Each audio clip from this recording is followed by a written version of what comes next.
Because you got powerful legs. How'd you get the physique? Was it gym or how'd you get the physique? I've always been. She's actually not got powerful legs. Do you shower in your dressing room? Do you have a shower on the day of a fight or not? Tell us about the tattoos. Shut the fuck up, you little prick. But then I've got the Phoenix. Hey, prick. So I'll take it from Bob every day of the week. Absolute disgrace. I'm sure no one will mind. Move him out of here, Darren. Ricky Hatton didn't go over for his fighter because he risked getting abducted and sold into sexual I never said that. Both have been rape victims. I'm not watching Frank Buglioni live on Saturday night. You're out of your mind. Jesus Christ, get yourself a life. He's actually a priest. Yeah. It's because his brother John Fury eye gouged him. What have I told you all this time? He's going to end up sucked out, fucked out, looking for a handout. Boxing nutters messenger group. I'm gonna be the king. J-Pump. You know what I'm saying?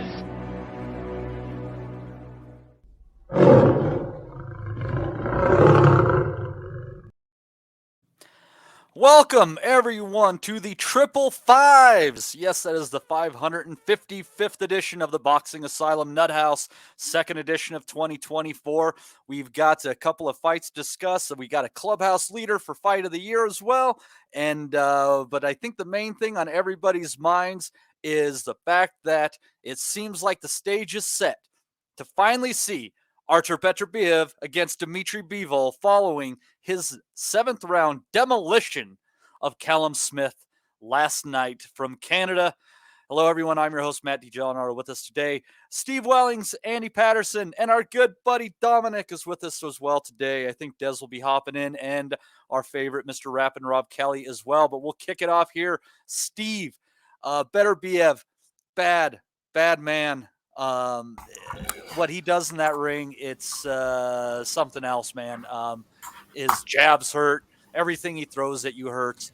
Fair play to Smith. Actually threw some punches in there. Tried harder than he did in the Canelo fight. But, man, did it end horribly for him. 7th round stoppage. Going down twice. Going down for the first time in his career. Setting down again. Rough night for Smith. BETERBIEV, man, he's just doing what he does best.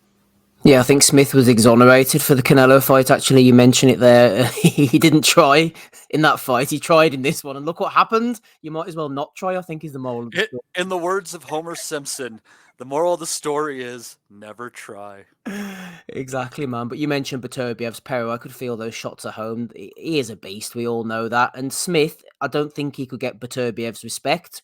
When you've got nothing to keep him off you, he's just going to keep rolling forward all night. He's a lot more patient, BETERBIEV at times now, just stands off, does his thing. He knows he's a little older. The body's a little slower to recover. He steps in behind that beautiful jab, just lets it dictate. And Smith, he threw a few shots. I thought his legs were a little bit wonky, like spaghetti early on before a punch had even been thrown. He landed some good body shots in there. The left hook, Buddy McGirt was calling for that. The odd left hook to the head as well. But he didn't really commit to anything. And for good reason. BETERBIEV, he shortens up those shots. They're just coming in, bang, bang, 6 inches, 8 inches. They come so quickly, and that's what did for Smith ultimately. He got caught in the exchanges by the one you don't see coming. And once you're hurt by someone of BETERBIEV's danger, it's all over. He's one of the game's best finishers at the moment. He's right up there. And to beat him, I think you need to be able to take a shot. And you've got to have great durability. You've got to have good stamina as well. You've got to be able to box a little bit. You've got to move constantly, giving angles, which is why the BIVOL fight is so intriguing, because he does possess many of these attributes. And we've seen him do it for 12 rounds over and over again. We have. BETERBIEV in your face, but Well, we've seen a 12-round motor from him. Exactly, that's what I was just about to say. You're absolutely correct. Whether he can stay out of the way of someone with BETERBIEV's awesome power, his ability to hit hard to the head, the body, dictate things with the jab for 12 rounds, stay off the ropes for long enough, is a completely different matter. Callum Smith certainly couldn't last night. We'll see if BETERBIEV's able to do that. Bivol's able to do that, sorry, as and when they fight. Yeah, we were definitely looking forward to that one. Andy, our good friend, Mr. Eddie Hearn, was absolutely positive that Callum Smith was going to knock out BETERBIEV last night. And I'll tell you what, he landed a couple of decent left hooks. He did. But one might have stopped BETERBIEV in his tracks for a moment. But I don't know if he landed his Sunday best punch, but his hardest shot did very, very little to deter this guy. Not only is he a destructive puncher, I got to say BETERBIEV is a very durable fighter as well. Wouldn't you agree? Oh yeah, without doubt. I mean, I guess we'll need to touch upon the drug issue in a little bit, but you're right in what you're saying. I mean, he is durable, doesn't really waste many punches. This is what I'm kind of like also, sorry to kind of drag it right up immediately, but the drug testing situation is as such now. People are kind of like, especially those that picked Smith by knockout, they're kind of like going on here today like it's like it was a Hulk type performance that he's actually literally smashed Callum Smith over the ring, throw him over the top rope, and all that type of stuff. It wasn't like that at all. You say it was steady pressure, didn't waste many shots. What was key to me anyway, seen it within the first 15 to 20 seconds of that first round. BETERBIEV stabbed him in the body with a right hand, and he felt it immediately. He sagged a little bit. He certainly folded up and he backed off and onto the ropes, and that's where it becomes all at sea. Because once he starts kind of teeing off and you're picking his shots, and that, it becomes seriously problematic. And again, as he says, I think Smith did land his Sunday best. I just think when it comes to that guy, he just seemed to eat it all up. Whereas everything that he landed on Smith, it was visible. You could see him swelling up. You could see him dragging in the breath. It was hard going for him, and that's just simple what it was. I think he did land his best shots. As you say, he mentioned a few left hooks. He landed a few body shots, a few upstairs, and that as well.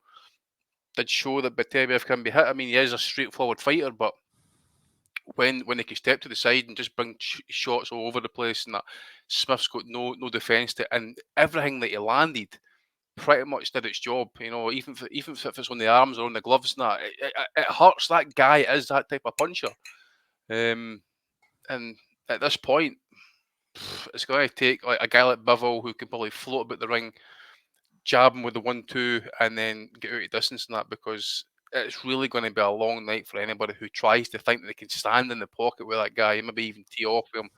He had nothing, absolutely nothing to bother BETERBIEV there last night. And people, we'll touch on the drugs and that a wee bit. I'll let the guys come in here and mention their take on the fights and that as well. But absolute domination. Yeah, and it's what I'll tell you what, Dominic, what really impresses me about BETERBIEV is that, you know, he came out there guns blazing in the first round. You almost think he could have ended it. Smith kind of steadied himself in round number 2. And then what does BETERBIEV do? He goes out and he throws over 100 punches in the third round just to say, motherfucker, this fight is fought on my terms whenever I want it. And it's pretty incredible that he just very much can. It seems like when he wants it to be, Dom, the fight is over. It's all on the call of ARTUR BETERBIEV and when he's ready to call it a night. Yeah, he's must say, I was just going back to what Andy was saying briefly there about the start of the fight. The first thing I noticed was how fast he came out the first 20-30 seconds of that first round. I mean, he came out like it's quite unusual for him to come out that, if you've watched a lot of his fights. Like he did with Smith. Like he did with Smith. Well, there was too much talk pre-fight, and BETERBIEV's come out the early door because he promised him he was going to come looking for him after all the talk in the build-up. Yeah, it's interesting. We'll get back to that later about the I mean, I think if you look at what the post that his team put out after the drugs thing, I suspect that someone's obviously putting the statements out on his social media, like the statement that came out. But that doesn't necessarily mean to say that, as Andy is alluding to, that he wasn't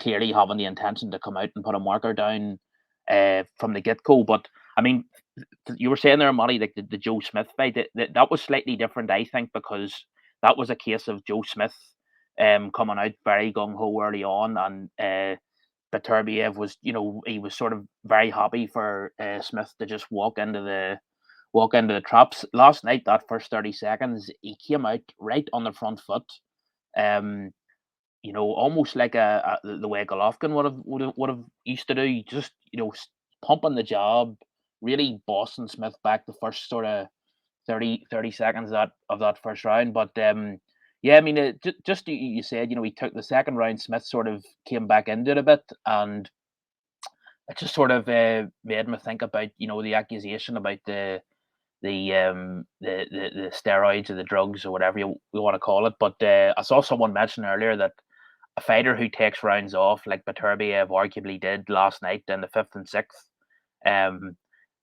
and you could even argue that he was winning those rounds despite looking like he was taking them off.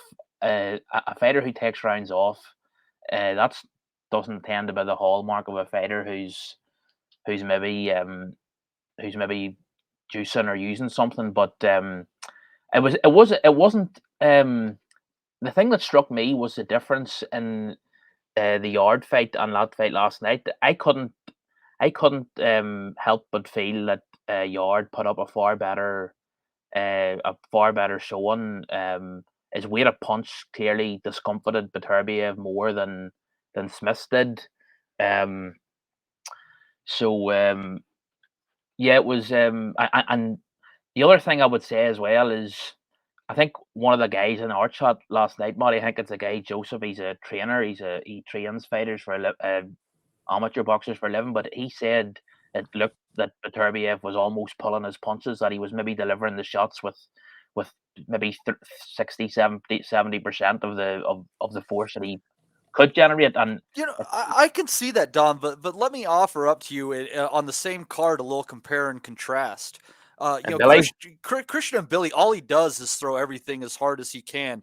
I think BETERBIEV, it's not so much that he's pulling them, it's the fact that he gets you into a place where you're not expecting it. Maybe he makes you think that you're like, oh, I've become accustomed to these punches at some point, and then he wings in the hard one. I think when he takes it a little bit off of there, I think it's all about setting up the next shot.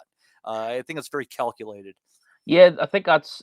And one thing I would say is, I think that's a wrinkle that I don't think we've seen too much of hitherto.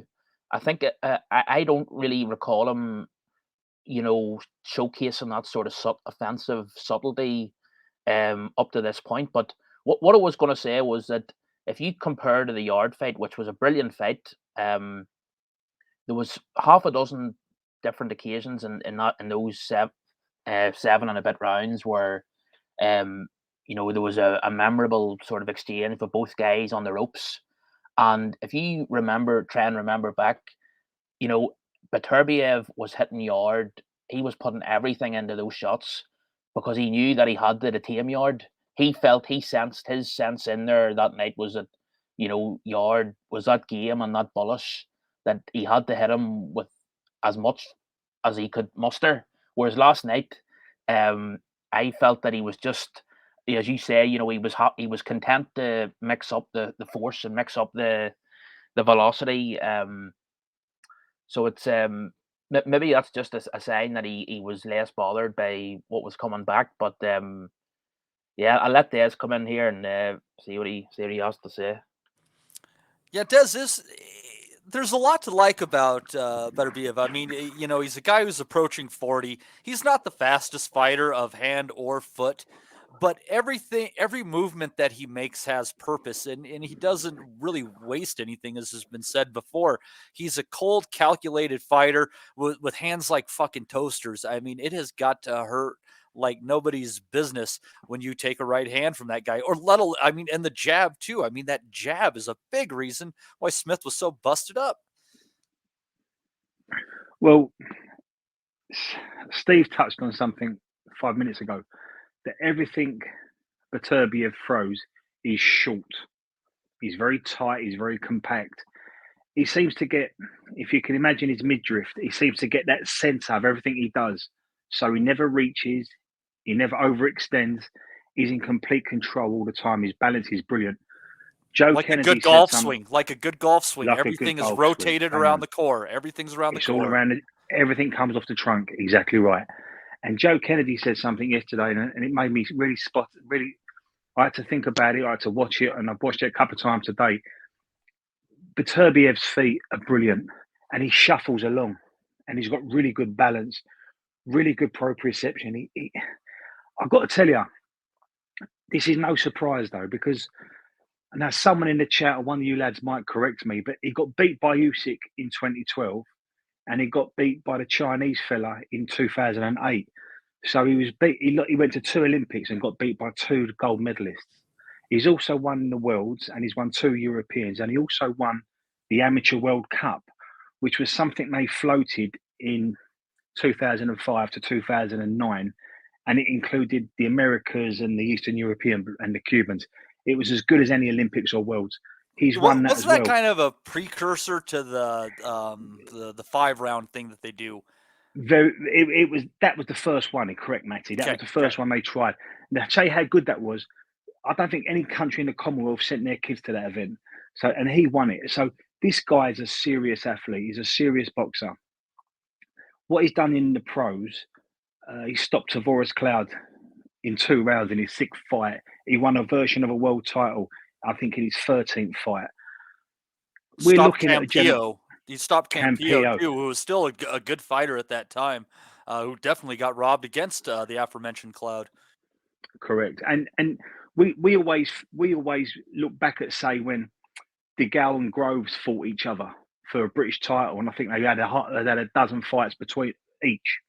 So when BETERBIEV fought Govodnic, there was only one had 15 fights, one had 17 fights. So these guys weren't overly experienced, but they still had an elite class fight between them.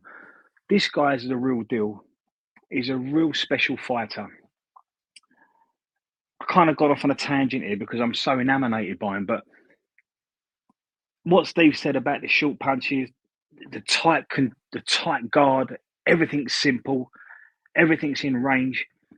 What he does, BETERBIEV, he presses all the time, and it takes people into an uncomfortable position because they have to fight back. And what he does, he enforces pressure on you, and it's a suffocating process. And we saw it yesterday with Smith.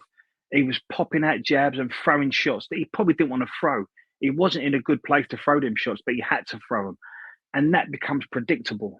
And BETERBIEV was catching Smith with right hands over the top, or he was throwing the right hand and snapping back with that horrible jab.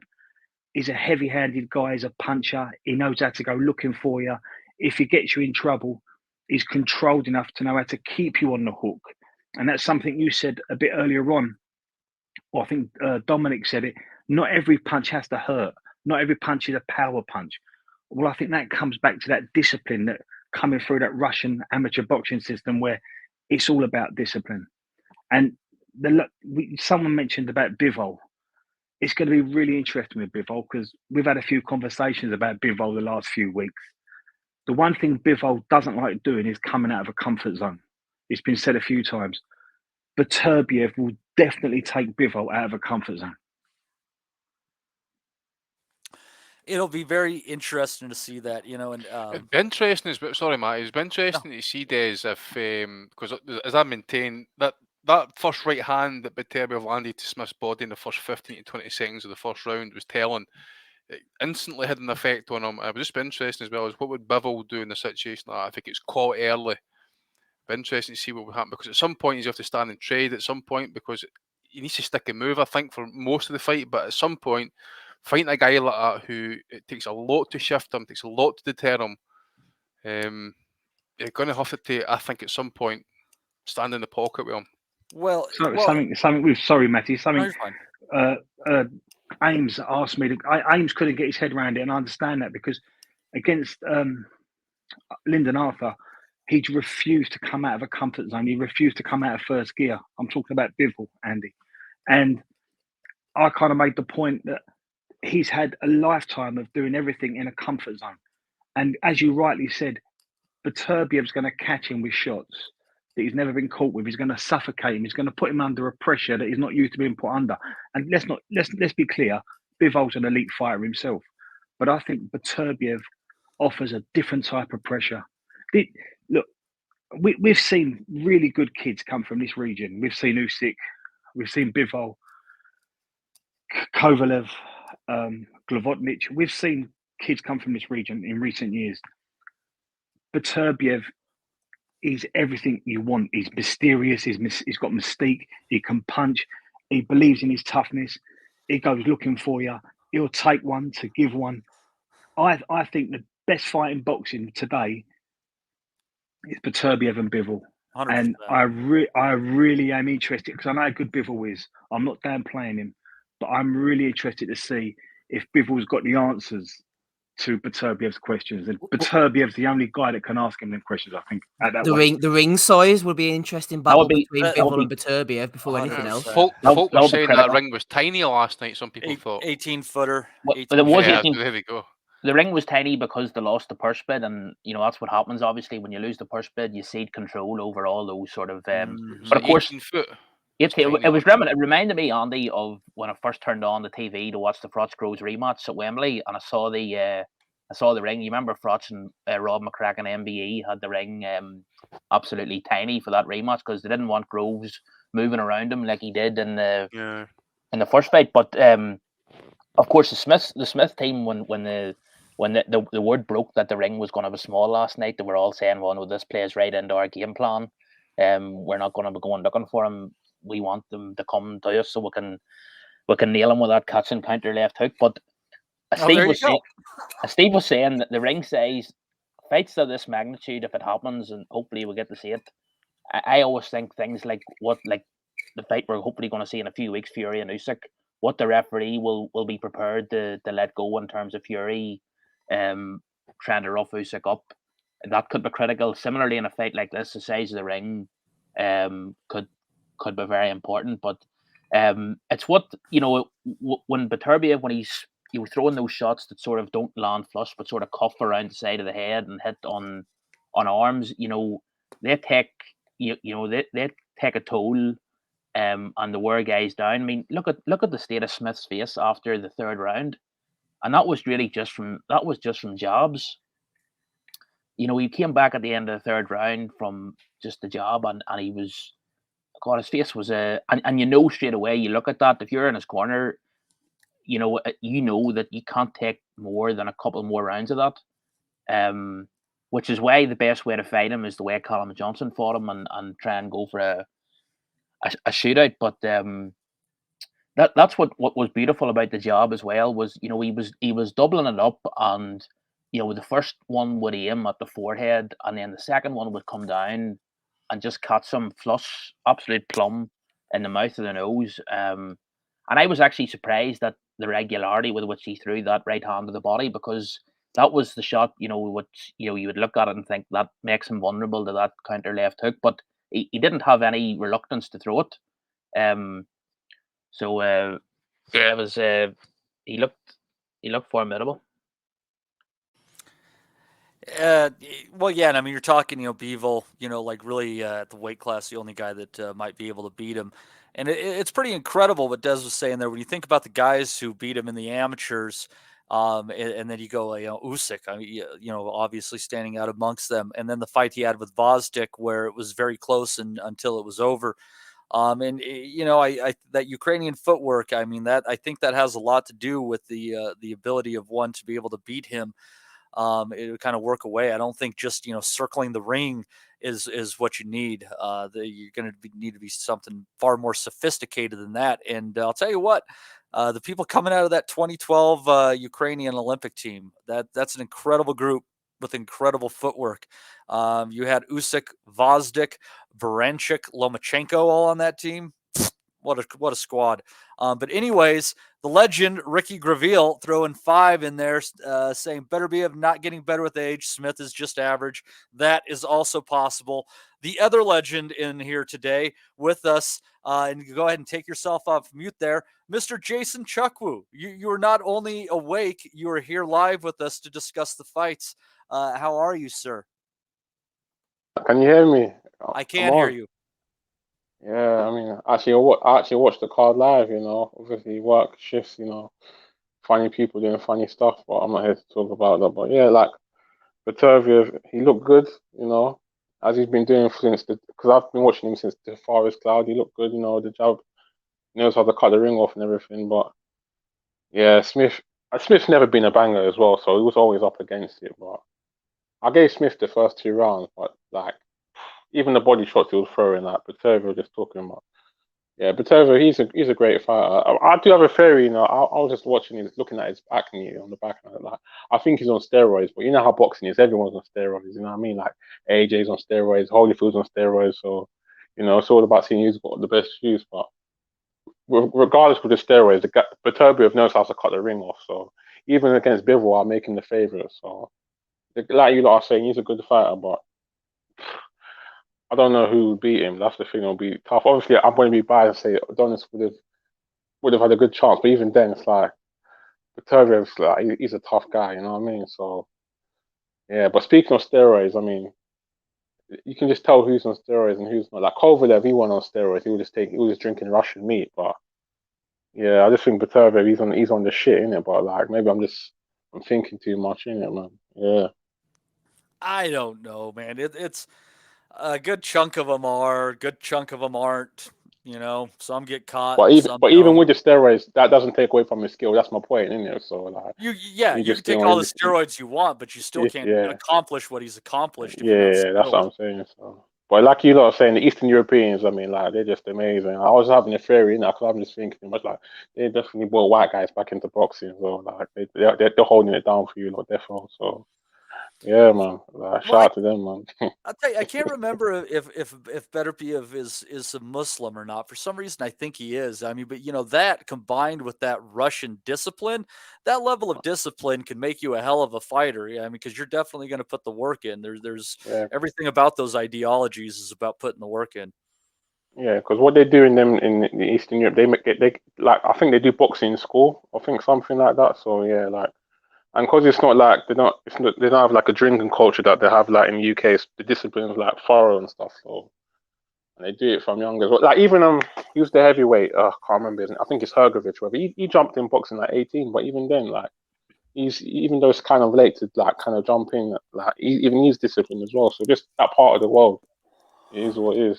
Well, it comes from that old Soviet school, and it's that kind of starts to break itself over time. But I mean, not to get too much into geopolitics, but I don't think they're wholly separated from that entirely at this point in time. So that's obviously carrying on. You look at the Klitschko brothers; they're raised in, through that same system, and they were, the two best heavyweight boxers of their respective era as well.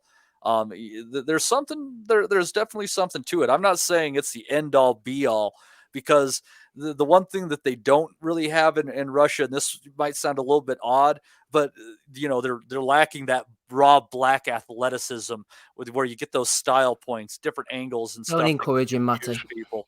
Here, Chuck, I've got a question but the thing is, they're effective without that, though. So yeah, I've got a question for you. An all-Canadian clash, light heavyweight. BETERBIEV, the Canadian destroyer, against Adonis Stevenson. How do you think that one would go? Adonis in his prime, obviously. I know you lot all hate Adonis, but the thing is, one thing that a lot of people seem to get, Adonis was actually a very good body puncher. Like I know, like all the pimping and all of that, he was a good body puncher. But the thing is, like we saw again, I can't even lie. But then again, Vodge kick, that was after Badou Jack, and like when you fight Badou Jack, like you're never the same. So we're talking prime Adonis against. Did you just say when you fight Badou Jack, you're never the same? No, it's true. Like, come on, it's like look what happened to the girl. Like, he ruined the girl. It's true. So I'll tell you what. When it comes to Stevenson, I'll give you some love on that one. And there was one sneaky weapon that he had that I think could make that fight interesting, and it is to the body. But he had that nice right hook to the body that let him take a nice exit, and that would be out to the jab side, which I can't necessarily say is BETERBIEV's weak side. But if I'm going to exit any direction on that guy, it's going to be away from his right hand. I mean, do you not think BETERBIEV would have beaten Kovalev? Like, who do you lot have picked in that one? Well, that was a fight that was close to getting made at one point, wasn't it? I remember Dan Raphael saying it was all but agreed. Beat him twice in the amateurs, didn't he? Yeah, but he did. I was just gonna say, Not at the place that Sergey was with his body from years of abuse and drinking and shit. I would have to take Artur, but like prime for prime, that's a different fight. When you're talking like the Kovalev who was laughing at Jean Pascal, that's an interesting. I think it was that around that version, wasn't it, against an early BETERBIEV that they were talking about way back in the day.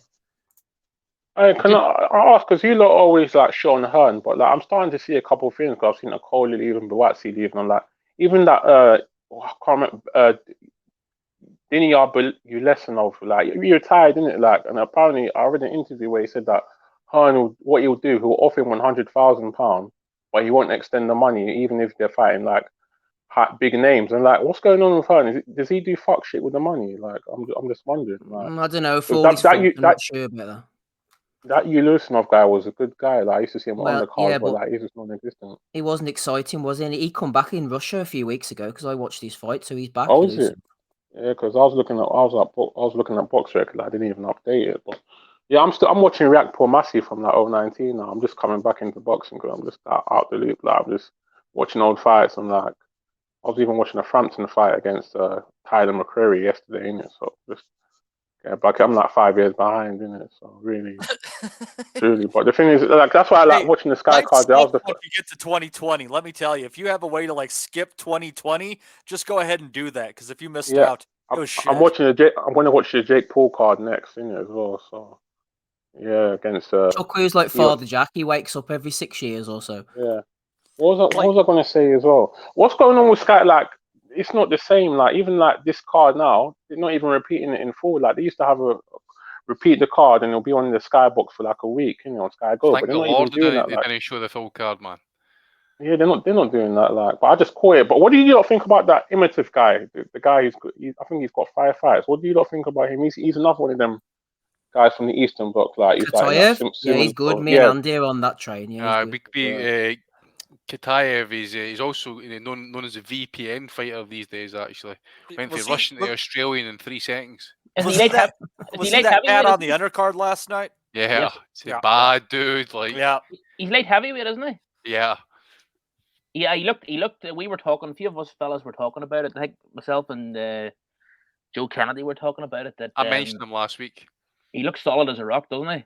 He needs better opponents. That's the only thing. That guy last night was a third replacement. They had 2 Mexicans lined up who both pulled out. You can see why. That guy was near 400 and BoxRec, the Polish fella. They just had to get somebody in the end. It was a good job they stopped it when they did, Steve. That guy fought Ben Whittaker, I'm sure, in the amateurs.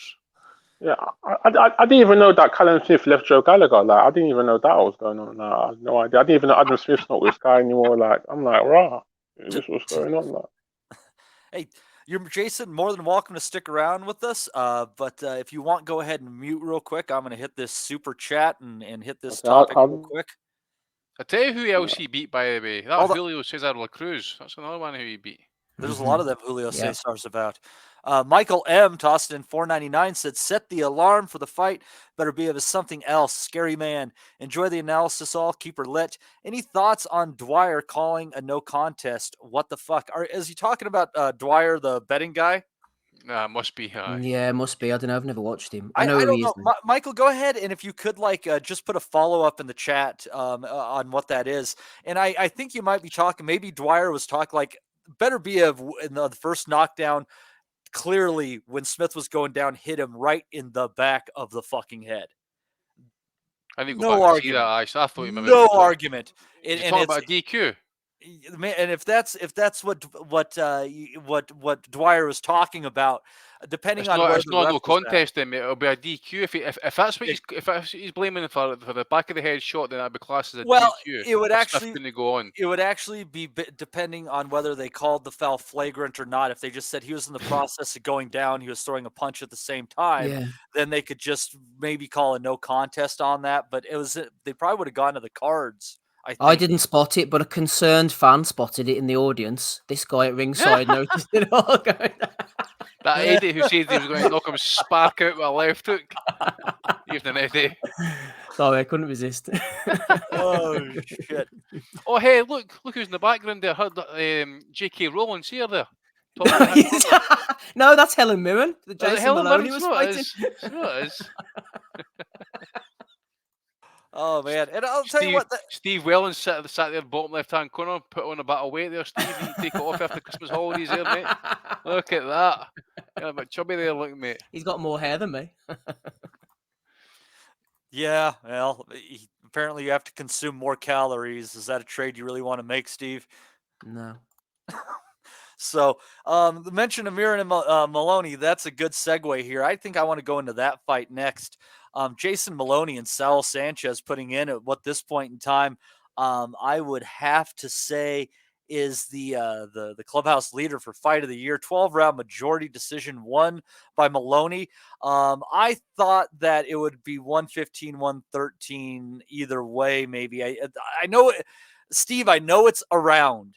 But I just that one round in the scoring really bothers me there because I just can't see how either guy, won 8 rounds in that fight. I thought it was closely contested, a draw, 115, 113 either way, but it was tremendous action, Steve. Just body punches galore. I think they combined to land around 800 punches between the two of them last night. Both guys were hurt. No one went down. But just a hell of a great bantamweight affair last night. I truly enjoyed this one. Yeah, it was a really good fight. I've been hit and miss with the Maloneys in the past. I know Tim Bradley was struggling to work out which one was which, even though Andrew was sitting at ringside. They were both there. They were talking to one, watching one. It can, I get it. I get it. Yeah, Bradley was taking a break from the usual woo, which he does every 5 minutes. But anyway, enough of that. Yeah, as for Sanchez, they bought him in because of his style. A few people were complaining beforehand, and probably rightly so. 2 fights ago, he lost to Eros Correa. And they were saying that Correa, who's had 2 wins himself since, possibly should have got the fight. Maybe so. They knew what Sanchez was bringing to the table. He's a come-forward pressure guy. He can punch. He had a great story. He's doing it for his family. Came from a rough background. I think his brother died and his dad was in prison, etc., etc. He was 8 years old, and they got him in the anger management boxing program with the police department. Like, how fucked up do you have to be at an 8-year-old to be like, God damn it, we got to get this kid underneath the cops, or who knows what the fuck he's going to do. He needs some discipline. Well said. Well, he was very disciplined last night. He did his best. He put everything into it. I think, surprisingly, even though he threw a lot of those windmill punches in the final minute to really try and turn the fight on its head, it was maybe just that bit of stamina, that bit of energy, that experience and nous that Maloney had at the right time, just to land the body shots, land the shots through the middle. That told the fight. And fair play to Maloney. He's going back to Australia still as the champion. As I said, he's been hit and miss in the past, but Sanchez came and gave it his all. Really well-matched fight. This is what a world title challenge should be all about. So, yeah, it was a good fight. And then obviously, and Billy was later on, but I enjoyed it, Matty, as well. Nathan Newman in the chat, he was saying what a good fight it was as well. I was sort of poo-pooing the fact that Top Rank was describing it as a modern classic earlier, but I mean, it was definitely a very, very good scrap.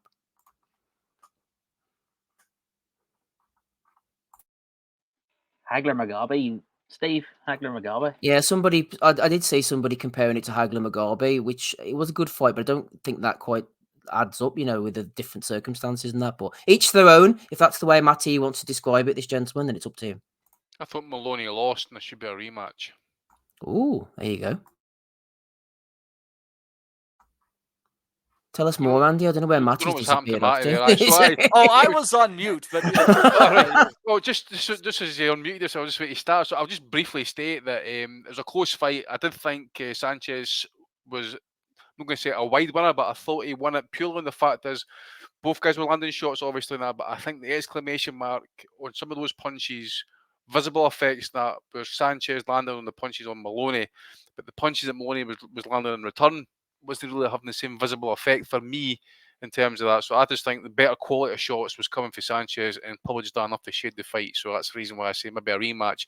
And most of the comments I read as well, said Sanchez won. So I don't know. Well, Andy, I had a fiver on Sanchez, and I thought he just nicked it. But I thought kind of differently from you. I thought that Maloney was landing oftentimes the more eye-catching work, but Sanchez oftentimes was just working more and was landing enough just to edge the rounds. Like there was a good number of swing rounds in there, Andy, and I could see it going either way. Obviously, I wanted Sanchez, so I could have gotten some of that 3-1 action, but it didn't happen. But I want a rematch too. I actually favor Maloney in the rematch just because I think he's a bit sharper, better boxing brain. I'll I don't definitely go know. back and watch it. As I said, I didn't really watch it too closely. So there was a lot of action in that fight, to be fair. So I take it as well. You could swing the rounds, no doubt about it.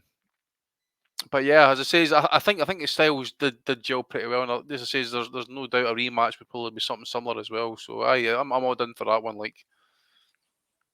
Des, let me ask you there. That fight, the problem with bantamweights is oftentimes they're just not big enough to knock over the other guy. Is that one of those fights where it took a couple of fights off of each guy's career? Yes, but I think in particularly in Maloney's case, he's at the right age where you can afford to have that happen to him now, and he's been beaten by Inoue, he got beaten by Rodriguez, so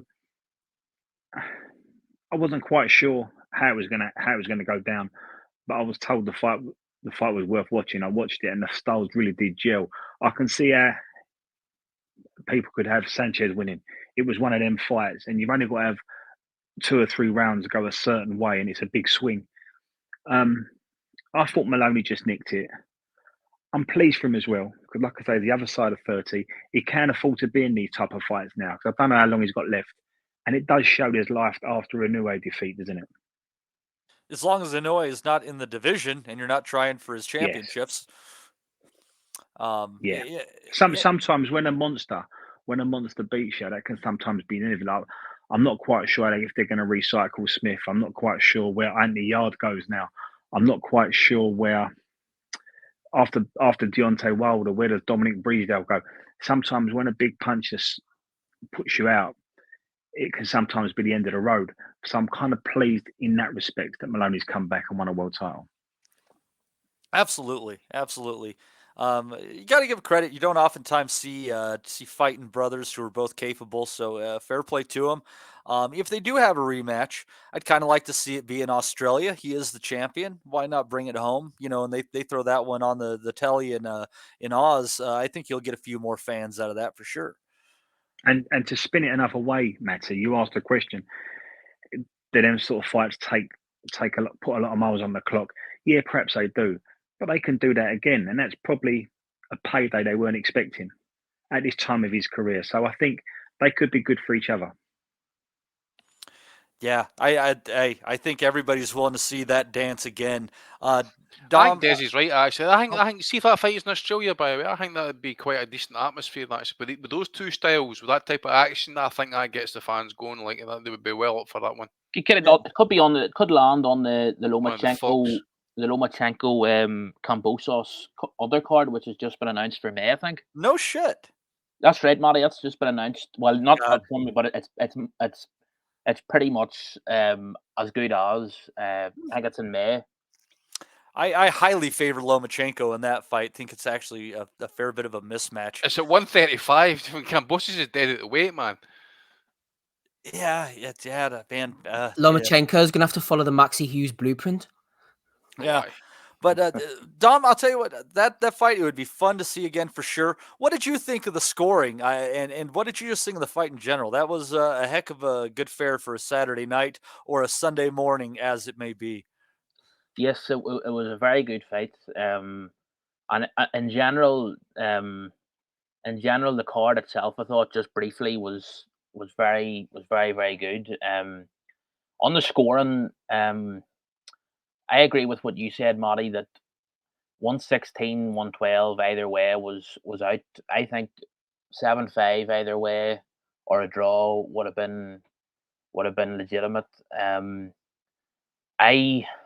I actually thought Sanchez edged it. I was loving his uppercuts. He was throwing these beautiful uppercuts in between Maloney's punches, and they were catching him really nice. And but but you know, you couldn't, you can't, I can't argue with, I can't say, you know, it was one of those fights where you can genuinely understand it going the other way, but not 116, 112. 7-5, yes, maybe, but it definitely warrants a rematch. And it would be a great appetizer for Lomachenko Kambosos. But the other bits and pieces where Steve probably touched on it, Wilkins, Mathieu, I didn't see that, but I'm hoping to catch up with it. I don't think it was on the televised portion of the card. He won a decision, so I'm hoping to catch up on that in light of what Steve's been saying about him. The other fight, me and you were talking about it, was in Billy, who was in against a insanely tough Aussie, another insanely tough Aussie, Rohan Murdoch. I felt it could have been stopped a few rounds earlier than it was. I was glad it was stopped when it was, but like you, I wasn't as impressed with him, Billy, as some others. He's definitely exciting, but as we were saying, he tends to throw every single punch with the same force. He doesn't mix up the. It's sort of a pity because as I was saying, he does very well from head to body, but because every shot is the same force and the same tempo and everything, it sort of blunts the effect of the change of the switching between head and body. So he sort of undermined himself a bit. But I can't see Canelo fighting him, to be honest with you. I think Canelo has. Nah, he'll drop the belts when he won't bother with him. No, he won't bother with that. We'll be lucky if we get Canelo against Benavidez, but Morel against him, Billy, would be a good shootout until Morel caught him. Well, I think Morel would make a. I think Morel would. It would be because in Billy's as tough as he is, Steve. He would hang about definitely, but he'd look stupid. He would make him look stupid. The way he gets not only just the fact that all he throws is a fastball and he has no off-speed shit really. He gets very, very square when he's throwing against the ropes. A guy like Morel, who is calm under pressure and can find those openings, he's going to welcome him right in and he's going to pick him off. Didn't Gongora hurt him with a shot like that at one point? I think Carlos Gongora hurt him, didn't he, on one of the Eye of the Tiger fights? Possibly. Yeah, I think he was hurt in one of those fights, wasn't he? Mm-hmm. Here, Matty, just in case I forget, actually, by the way, we learnt something during, I think it was Maloney Sanchez, ESPN giving us all the information here. Mark Nelson's middle name is Gustav, apparently. So I thought that was quite interesting information for you there, Matty. Not really sure why they put that up. That kind of stands out like a store thumb in that fucking name there. Mark Gustav Nelson. Never seen that before, have you? Yeah. I'm 1/3 Czechoslovakian, and just the rest it's just fucking plain Jane British Isles. There you are. Yeah, interesting enough. Yeah, I would like to know more of these things and potentially social security numbers as well. That's all the information you can, right? Well, you do get some information, Matty. We know so. So yeah, I'm downloading the data, Steve. Downloading the data. So that and honestly, I don't know. Des, what are your thoughts on him, Billy? You have a pretty good boxing brain. Are Dom and I being a bit too harsh on him, or are we maybe ahead of the curve in picking out somebody who's just waiting to get picked off? He's not done much wrong at the moment, is he, in Billy? And something, I mean, Dominic said that Maloney and Sanchez could find themselves in Australia. But with what they're doing in Saudi at the moment, trying to pull in as many corners of the world in and trying to attract as many eyes as they can on their product, don't be surprised if you see Billy, who represents France, which is quite unique in itself, having a boxer from France, and Maloney, who's an exciting world champion from Australia. They've got a uniqueness about them guys. Don't be surprised if they're in the right place at the right time and they find themselves boxing in Saudi as well. That could possibly happen for them. Des, with the money they're throwing around, I wouldn't be surprised even if any of us on this podcast ended up boxing in Saudi Arabia. I think all things are possible. Well, there's a uniqueness about them guys, isn't there? I mean, we know that the big players in boxing, whether it's America, South America, Europe, but these guys offer quite a uniqueness because France doesn't have many exciting, tough world champions. Australia don't have many world champions, but when they do have a champion, they're normally very exciting. So I wouldn't be surprised if they are pulled in to the Saudi thing, and that'd be good for them. And it kind of goes back to what you asked me earlier. Sometimes you can just be in the right place at the right time, and this could be their moment. This could be their honeymoon period in boxing, if you like, their second go at it. You asked me about him, Billy. I don't know an awful lot about him. I like the kid. I like his style. He will get caught out. He will have to polish it up a little bit.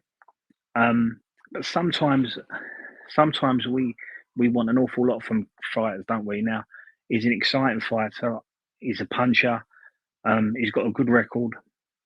It's quite unique having that type of fighter from France.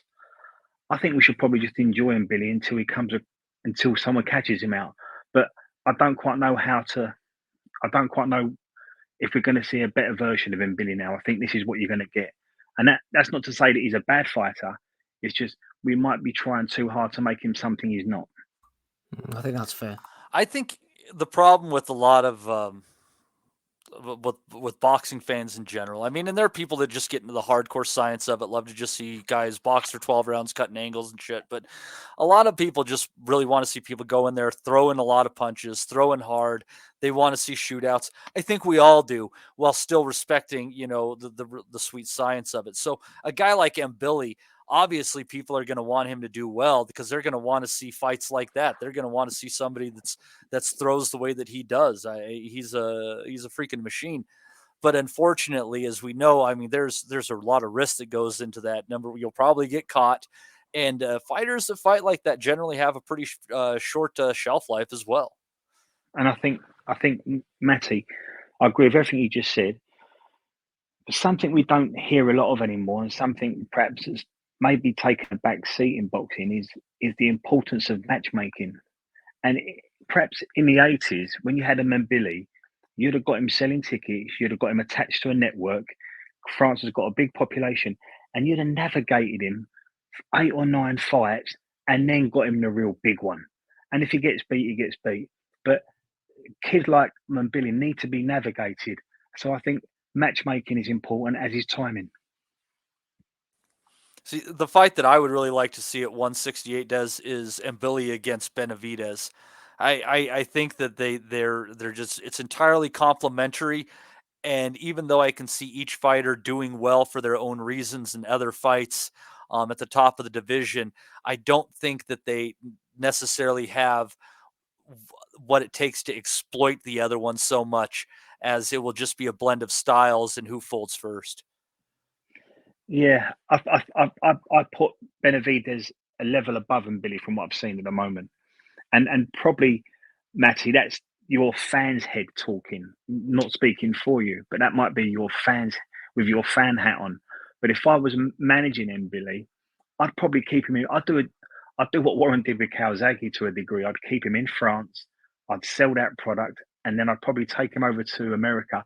And if Benavidez is to coin Terry Lawless, and when with Jimmy Mack fighting Barry McGuigan, let Benavidez go and do his thing, and maybe we'll catch him in 8 or 9 fights when he's on the way down. That's probably the way I'd handle Mbili at the moment. I'm not quite sure I'd let him off the leash in America just yet, for the obvious flaws in his style. I think that fight would end up being at 175 if it's that many fights down the road. I don't see Benavidez being at 168 after this year, honestly. Oh, I don't know. He is a big boy for the weight. It's funny you mentioned Calzaghe in there. Steve, let me throw this to you. A comparison name was thrown out there as a comparison to Mbili, and I thought about it for a second. I'm like, fuck. I think they might be right. That's pretty fair. And that was a person who Joe Calzaghe destroyed and basically ruined his career. That person being Jeff Left Hook Lacey. Yeah. I thought you were going to say Tucker Pudwell there, Matty. I thought at first he was going to say Calzaghe himself. I'm not sure I'm going to be able to defend this one, but no, you are quite right. Tim Bradley mentioned it, didn't he? And when he said it, I thought exactly the same, but naturally I'd forgotten since then. The Lacey comparison is really good, and he wants to hope that his career trajectory doesn't go the same sort of route as Lacey. Of course, he was dominated by Calzaghe, and then in his next fight, a lot of people seem to forget, he went over back to America, fought a guy called Vitaly Sipko, who was a Ukrainian based in Germany, who arguably arguably beat him as well, and he managed to get away with one. And we thought, oh, Lacey's back on the train again. His career just completely dipped after that. I think the comparison, Matty, the come forward, strength, pressure fighter, dominating people. Lacey was icing people as well, wasn't he? Especially with that left hand. Remember what he did to the likes of Scott Pemberton and Robin Reed, and people. A lot of people were then picking him to beat Calzaghe, obviously, off the back of those wins, looking really impressive, dominating people with knockouts. And the Mbili comparison, I thought that was actually a really good comparison. And, to be fair to Jeff, I think his career might have been better if they would have stopped that fight around the 8th or 9th round. That fight going the distance was fucking senseless, to be honest. Yeah, I with you. suppose in hindsight it was. But Matty, I just have a couple of things just before we close there, because you know what I'm like. We are sort of lurching into Bellew of the Week territory with these, but I'll forget otherwise, because I forget things very easily. But I noticed Tone was tweeting away, which we will get to in Bellew of the Week, going on about BETERBIEV. He suddenly started doing this to people, he says. Even though I would counter, he's been doing this, he turned pro 10 years ago at the age of 28. How come nobody else has been able to do this to Callum Smith? I think it was Tone or somebody else said this as well. And I thought to myself, well, Castillo, Borderleek, Holskin and company, they're not exactly BETERBIEVs, are they? This is an absolute elite beast. But mainly, Matty, the one thing I wanted to mention was for the drug issue, it goes over my head, a lot of this drug-related talk, and I like to bring things down to the lowest common denominator, so which us thickos can understand. And Victor Conte was talking to Lukey Boxing earlier today, and I know he's not the beacon of truth, Conte. We have a lot of problems with him, myself included, but he was explaining to do with the testosterone and estrogen, and I thought he gave quite a good layman's terms explanation that we could all get on board with, so I've cut this here for us to listen to now. Let me give it a specific example with testosterone. Testosterone is produced during the second 4 hours of sleep, the great majority. This is why guys wake up in the morning with a woody. This is the reason your testosterone level is 50% higher in the morning than it is in the evening. They are, Matt. I thought that's well known, of course. The whole morning ride. You know what I'm saying? Yeah. But see, it makes me miss my 20s when there could be fucking rides all day long, like a good carnival. I want to weigh in just a couple of comments here now. Obviously, as well, we know why it's cropped up in terms of, like, say, he needs more investigation in there. I'm not claiming that he hasn't done it. I mean, we've spoke about drugs in this podcast for years. Anything's possible. If you're not using it to maintain, then you're using it to get recovery or things of that ilk. One thing I did look into actually as well is, and not many people have actually mentioned it, obviously the Billy Brits wouldn't cheat, of course, the Billy Brits and the Dougal Islands, they're upstanding guys in the boxing community. They wouldn't cheat. You know what I'm saying? No, they guys that you know the ones that I'm talking about. The guys that you see Tony Bellew coming out to kind of like big up and protect. Guys like Kid Galahad and Billy Joe Saunders. Not that type of lad, mates. And the Conor Ben, not that type of lad, not that type of stuff and that, right? So BETERBIEV, according to Tony, though, is a blatant cheater. But one thing I wanted to mention actually as well is not many people have mentioned it, or if anybody's even thought about it. But this guy, BETERBIEV, recently had jaw surgery, I believe, to get an abscess taken out his mouth. Bone infection, I think, was mentioned by John Scully, who's in his corner. Blood in the bone and all sorts of things. Bone, surgery required. Now, I'm just speculating here, right? I don't know what drugs they use at surgery and that type of stuff and that, but just maybe, something along those lines. You know what I'm saying? But I believe he was tested under blood and urine, and this has caused further investigation, or needs further investigation. But it did state what they was tested for, or what he supposedly was meant to test it positive for, if that makes sense, is it's naturally occurring in the body. Well, and that's why they have B samples too, right? And true, but as I say, it's not a full test as such. It just says it warrants further investigation. Now, it says it could easily be, look, as it says, we've got Conor Ben out there trying to blame bloody hen's eggs, right? We've got testing these days that's so sensitive. Like you've got fighters like John Jones, you also got using pictograms as like it's like I don't know how small that is again, but it's like minuscule, very minuscule. Well, people need to think about it, and that's the tough thing when it comes to like this like level of stuff in your body. So you're talking like acceptable range is between these certain numbers.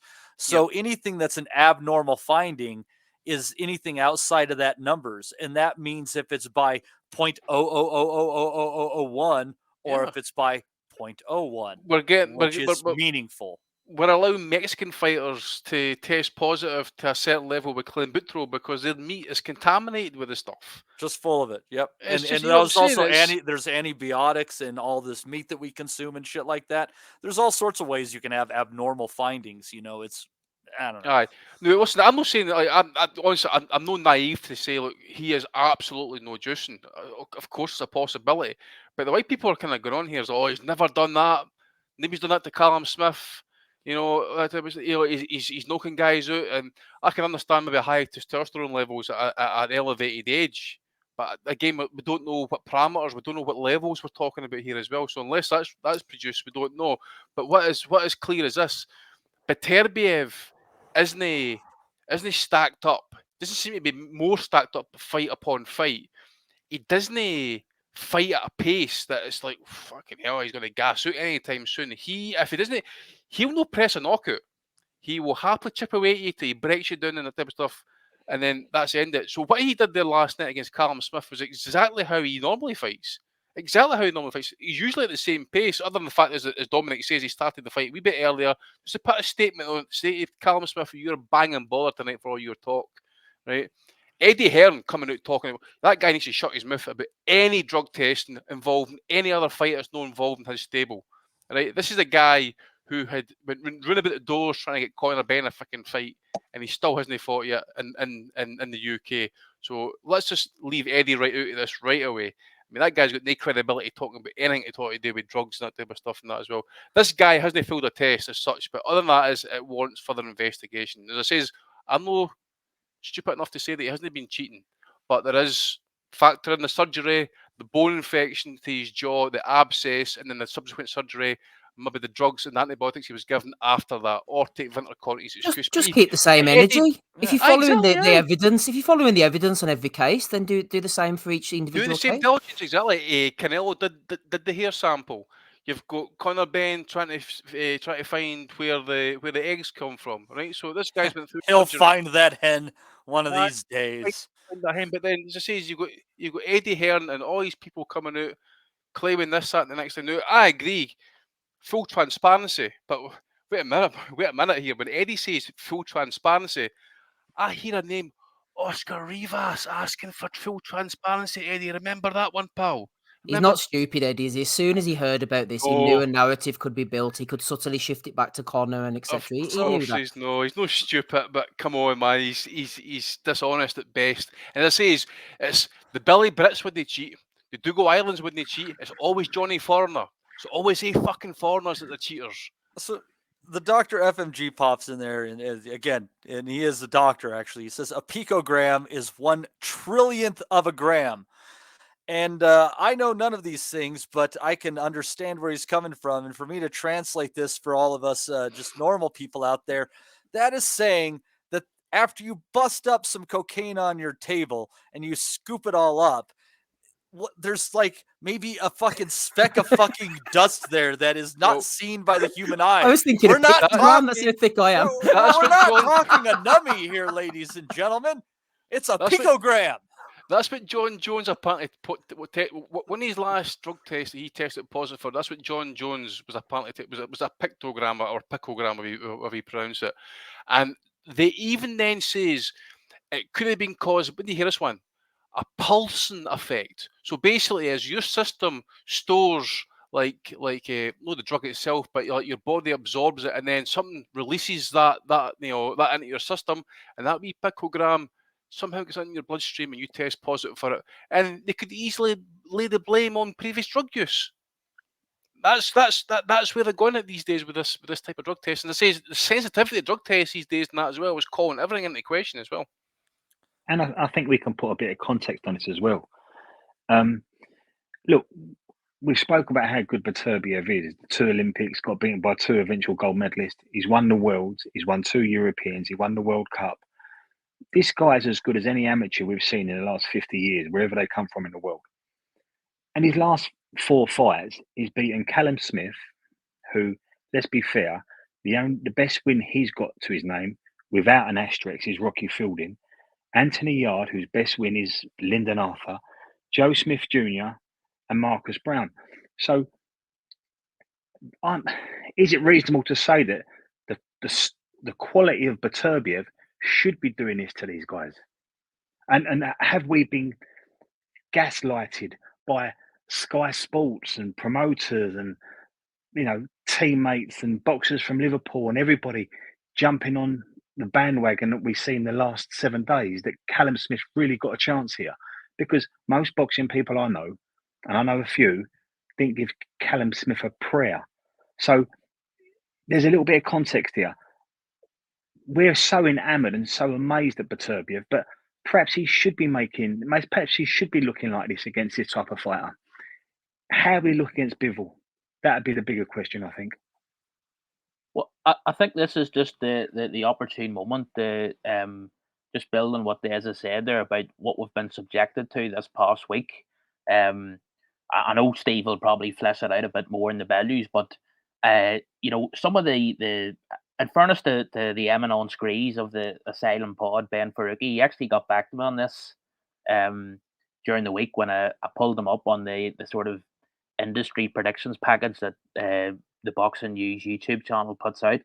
And it was just basically a compilation of Callum Smith's, his brothers, his promoter, his own trainer, and what are they going to say? They're not going to say anything other than Smith's going to win the fight.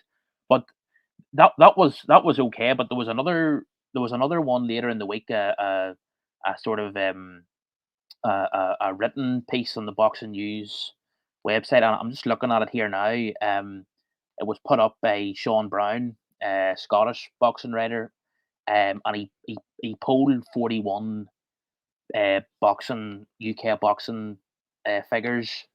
And of the 41 respondents, 27 picked Smith to win, and only 14 picked BETERBIEV to win. Please name the Smith pickers. Well, I'll name the Smith. Well, what I'll do, Andy, I'll pick some really people I would really respect. People like Carl Greaves, who I would really, some sort of really people that most of us would really put a lot of store by what they have to say. But what I'll do is I'll read out. Scottish Master Bruce, is he on that list, mate? He is. Well, he was on it. He was on it. He tipped Smith to win. But like here's one. Nunchucks. Here's I'll read out one or two just to give you a sample of them. So you've got Jamie Conlon. I really think Callum Smith wins by KO. It could be a real shootout that doesn't go past 6 rounds. BETERBIEV has scary power, but time waits for no man, and this could be the perfect timing. Callum is tall and can expose the openings of BETERBIEV when he's coming forward. It could be a case of whoever lands first. Most of them were fighters, but there was some. Let me read it out here. Gary Lockett. Boxing is about timing, and I think maybe we're starting to see some cracks appear with BETERBIEV. Callum has been on the verge of something big for years now. He's world class, and the move up in weight has benefited him. BETERBIEV is a huge puncher and a fearsome fighter, but I think the time is right for Callum to fulfill his potential and rip the titles away. Callum Smith by stoppage. I mean, it's all wishful thinking. Here's Carl Greaves. BETERBIEV is a formidable champ, but he is starting to look vulnerable, and I think he's ready for the taking. Callum is a different fighter at light heavyweight. Based on what? Arthur is still very dangerous with KO power in both hands, and Callum has to box clever and make no mistakes. But I think he's going to cause an upset and stop BETERBIEV late. I mean, I could go on, but that's even the people who were sort of grudgingly saying BETERBIEV would win. They were attributing qualities to Smith that I just don't know where they get this stuff from. But it was quite surreal as the week went on. It just got more and more, hard. Wild. I mean, Smith's career highlight KO is against that guy. Was it Castillo? Left hook. The same punch he landed on BETERBIEV last night. BETERBIEV never even saw the punch coming, and he swallowed it up, and he didn't even budge from it, by the way. So there's the difference. It's who you're fighting. That's the difference. The guy could take a shot. Exactly. The difference in quality. Yeah, he done that to Castillo, but Castillo and BETERBIEV are levels apart. Although, didn't Castillo go the 12? Did he do the 12 with BIVOL? I think he might have done it. No. Well, yes, yeah. Well, that's I suppose that's BIVOL, but you know, he has that he has that way of fighting. But I mean, even if you look at the narrative about BETERBIEV having been knocked down twice, now that was cited frequently by people who were tipping Smith to win. But I mean, you have to look at someone like Callum Johnson now. In my opinion, Callum Johnson is a heavier handed fighter than heavier handed puncher than Callum Smith. I mean, if you watch that BETERBIEV Callum Johnson fight back, an underrated shootout, you know, Johnson, he might be quite limited in other respects, but he's a legit puncher. And not only that, but if you want to have a chance of doing that with BETERBIEV, you have to really be aggressive. You have to want to punch. As Des was saying, Smith was put into a position where he was having to punch when he didn't want to punch. If you want to sort of put a dent in someone like BETERBIEV, I think you have to, unless you're as good a boxer as a BIVOL, you have to actually want to stand there and engage, not be forced to engage, which Callum Johnson did. Callum Johnson was right there and on the shootout, so it was it was just surreal. I mean, Bunce and Richie Woodall started it off at the start of the week on 5 Live. You know, just ridiculous stuff. And it's sort of like, you know, a lot of these people, you look at them and you're sort of thinking, are you really so scared of Smig and Liam Smith that you're too scared to honestly say what your opinion is, or are you actually believe the stuff that you're saying?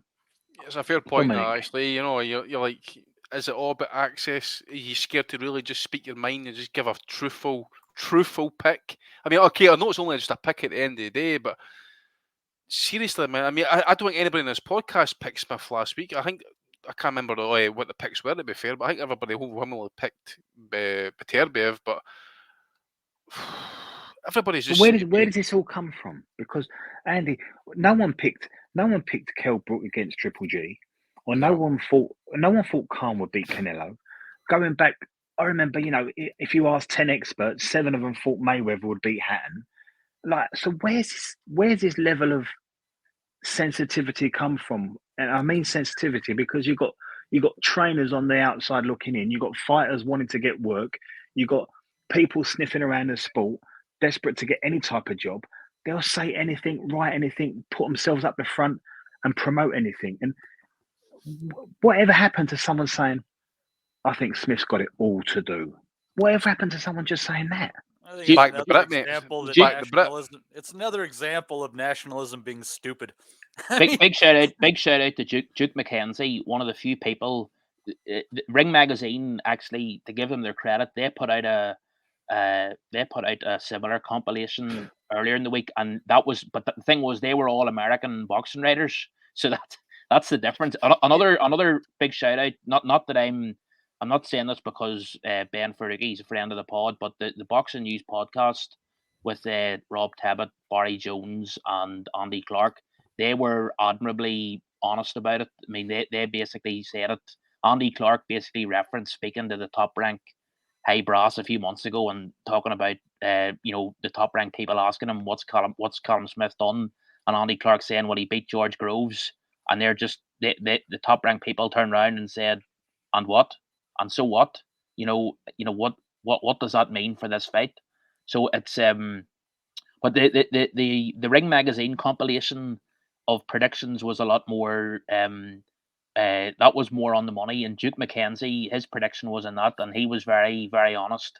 You could tell he wasn't on the TV anymore in the UK. Yeah, well, it's just what you mentioned about Duke McKenzie, and obviously just what Des was mentioning as well. Like, nobody's really kind of like willing to just, you know, go against the grain. Basically, I remember the night when Barry McGuigan was. I know he's not popular in that, but calling it as you've seen it, the night that Michael Watson fought Errol Christie. Right? Errol Christie came out the amateurs, and he, my God, was one of the greatest amateurs the Britain had produced at that point, right? And he was expected to turn over and, you know, be the man, and he wasn't. He got iced very early in his pro career.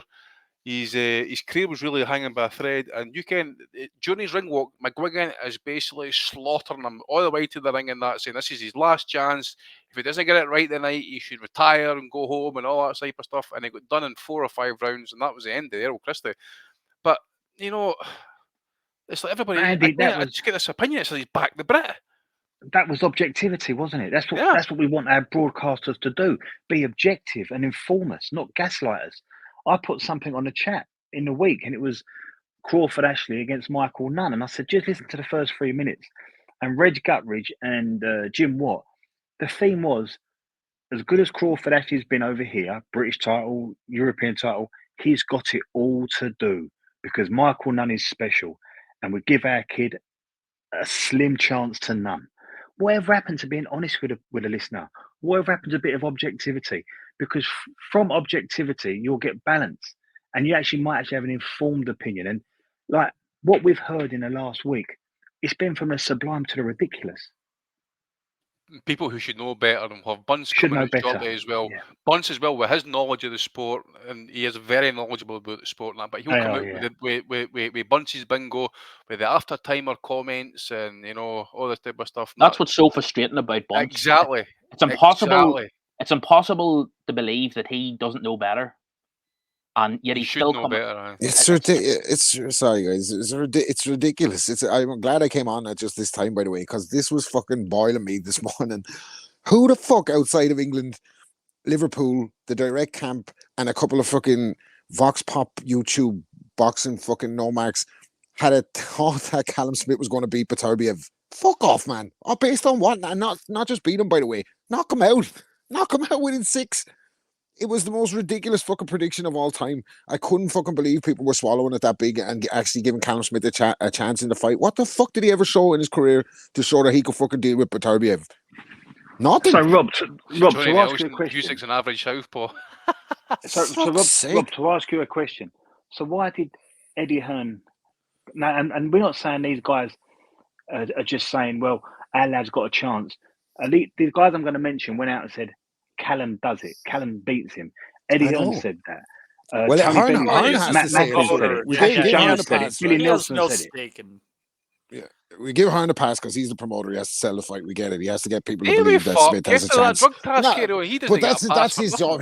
He's never going to come out and go, well, look, he's up against it here. You know what I mean? He Well, just doesn't do that. Steve, But play the that rest of clip, him, I He agree has with no you, Des. stake in the other fighter either. What the fuck is he going to say?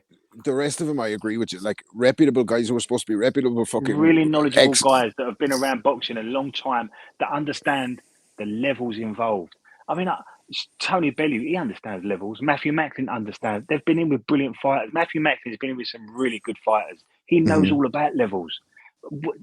Like, if Matthew Macklin said, I'm finding this difficult because I know the kid, I know his family. I'm going to have to support him, but he's got it all to do. I get that. But it's almost as said, if I think somebody he's going to do it.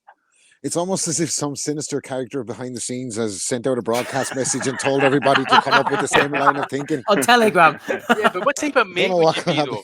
What type of mate would you be if you say to listen, hey, Rob, by the way, you've got BETERBIEV, mate. Fucking easy work, mate. Get in there and fucking sort it out. I'll put it down to- I'm like that, man. Rest in peace, mate. Rest in peace. But this is why mate. But this is why people like us, people that have the same kind of, well, for a million reasons, people like us don't make it to the mainstream. But, Andy Lee was my mate. He gave me a lot of fucking good time over the years with Manny and all that. And, fucking made time for me when he didn't have to and brought me into the camp loads of times. Like, and it was like fucking dream come true shit. But when he was signed to fight Golovkin, I wouldn't have come out and said, Andy is definitely going to knock out Golovkin. I would have said he had a puncher's chance, but Golovkin would have been the favorite. That's it. Like, what can you do? You have to fucking call it like it is. You know what I'm saying? It's like fucking, I don't understand what benefit is that to the fight. Do you understand what benefit is that to the fighter? Because it's like, it's false praise and it's false hope. It doesn't mean anything. Like, it's just blowing smoke up his fucking ass. Like, Callum Smith, the knockout BETERBIEV in under 6. This is what I was hearing all week from fucking. It's like I hadn't heard such delusions since fucking. Knock him spark out. Not the knock him out, spark out. There wasn't Left hook as well. I hadn't heard this levels of delusion since fucking Badil and Skinner came out in '96 with It's Coming Home, and you all fell for that one. Like, I can't fucking believe they went for fucking Callum Smith versus BETERBIEV. Jesus Christ. Andy, to be fair though, Eddie was on the fence. You sent me the clip earlier, and he wasn't really sure. Splinters in the arse. Let's have a listen. Yep. Call him a job. Callum Smith is going to knock BETERBIEV spark out, right? Like a face down knockout. No, well, listen. You're not being very brave because BETERBIEV's the favourite. Watch See this now. Sometimes you see it, right? And he's going to be up against the rope, and BETERBIEV's going to come in like he does. He's going to square up his feet, and Callum's going to do what he does best, which is counter with the left hook. One punch knockout. See, that worries me. Yeah, That really they caught worries me. me the left hook and it done fucking nothing. Nothing. Oh my god, that's hilarious. Catch and counter. He did the mime as well, which was fucking really good. That was good form from Eddie there. Fucking the high guard from Eddie. He must be training with George Z. How can we have that for one of the country's leading promoter? I mean, and they now flip flop the other way. So he's now this morning telling everyone BETERBIEV is an amazing fighter, and judging on last night's performance, he's a special talent. He's not human. He's not human. He's not human, which He's is a not veiled human. way. You know Yeah. what he's referring to. Yeah. He's there. digging at him there, Yeah. He's having a pop at him, and you think like, I think Rob might have. No, Rob said it tongue in cheek, but I think he's got a point. There's an agenda here. There's a memo gone out.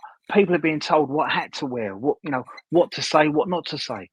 Because look, we're all boxing people. We've been like, Andy just pulled up Errol Christie and Michael Watson, which is knowledge. We've been around a long time. But there's a lot of people coming into the sport. There's a lot of people casually watching it. They're going to be gaslit by all this.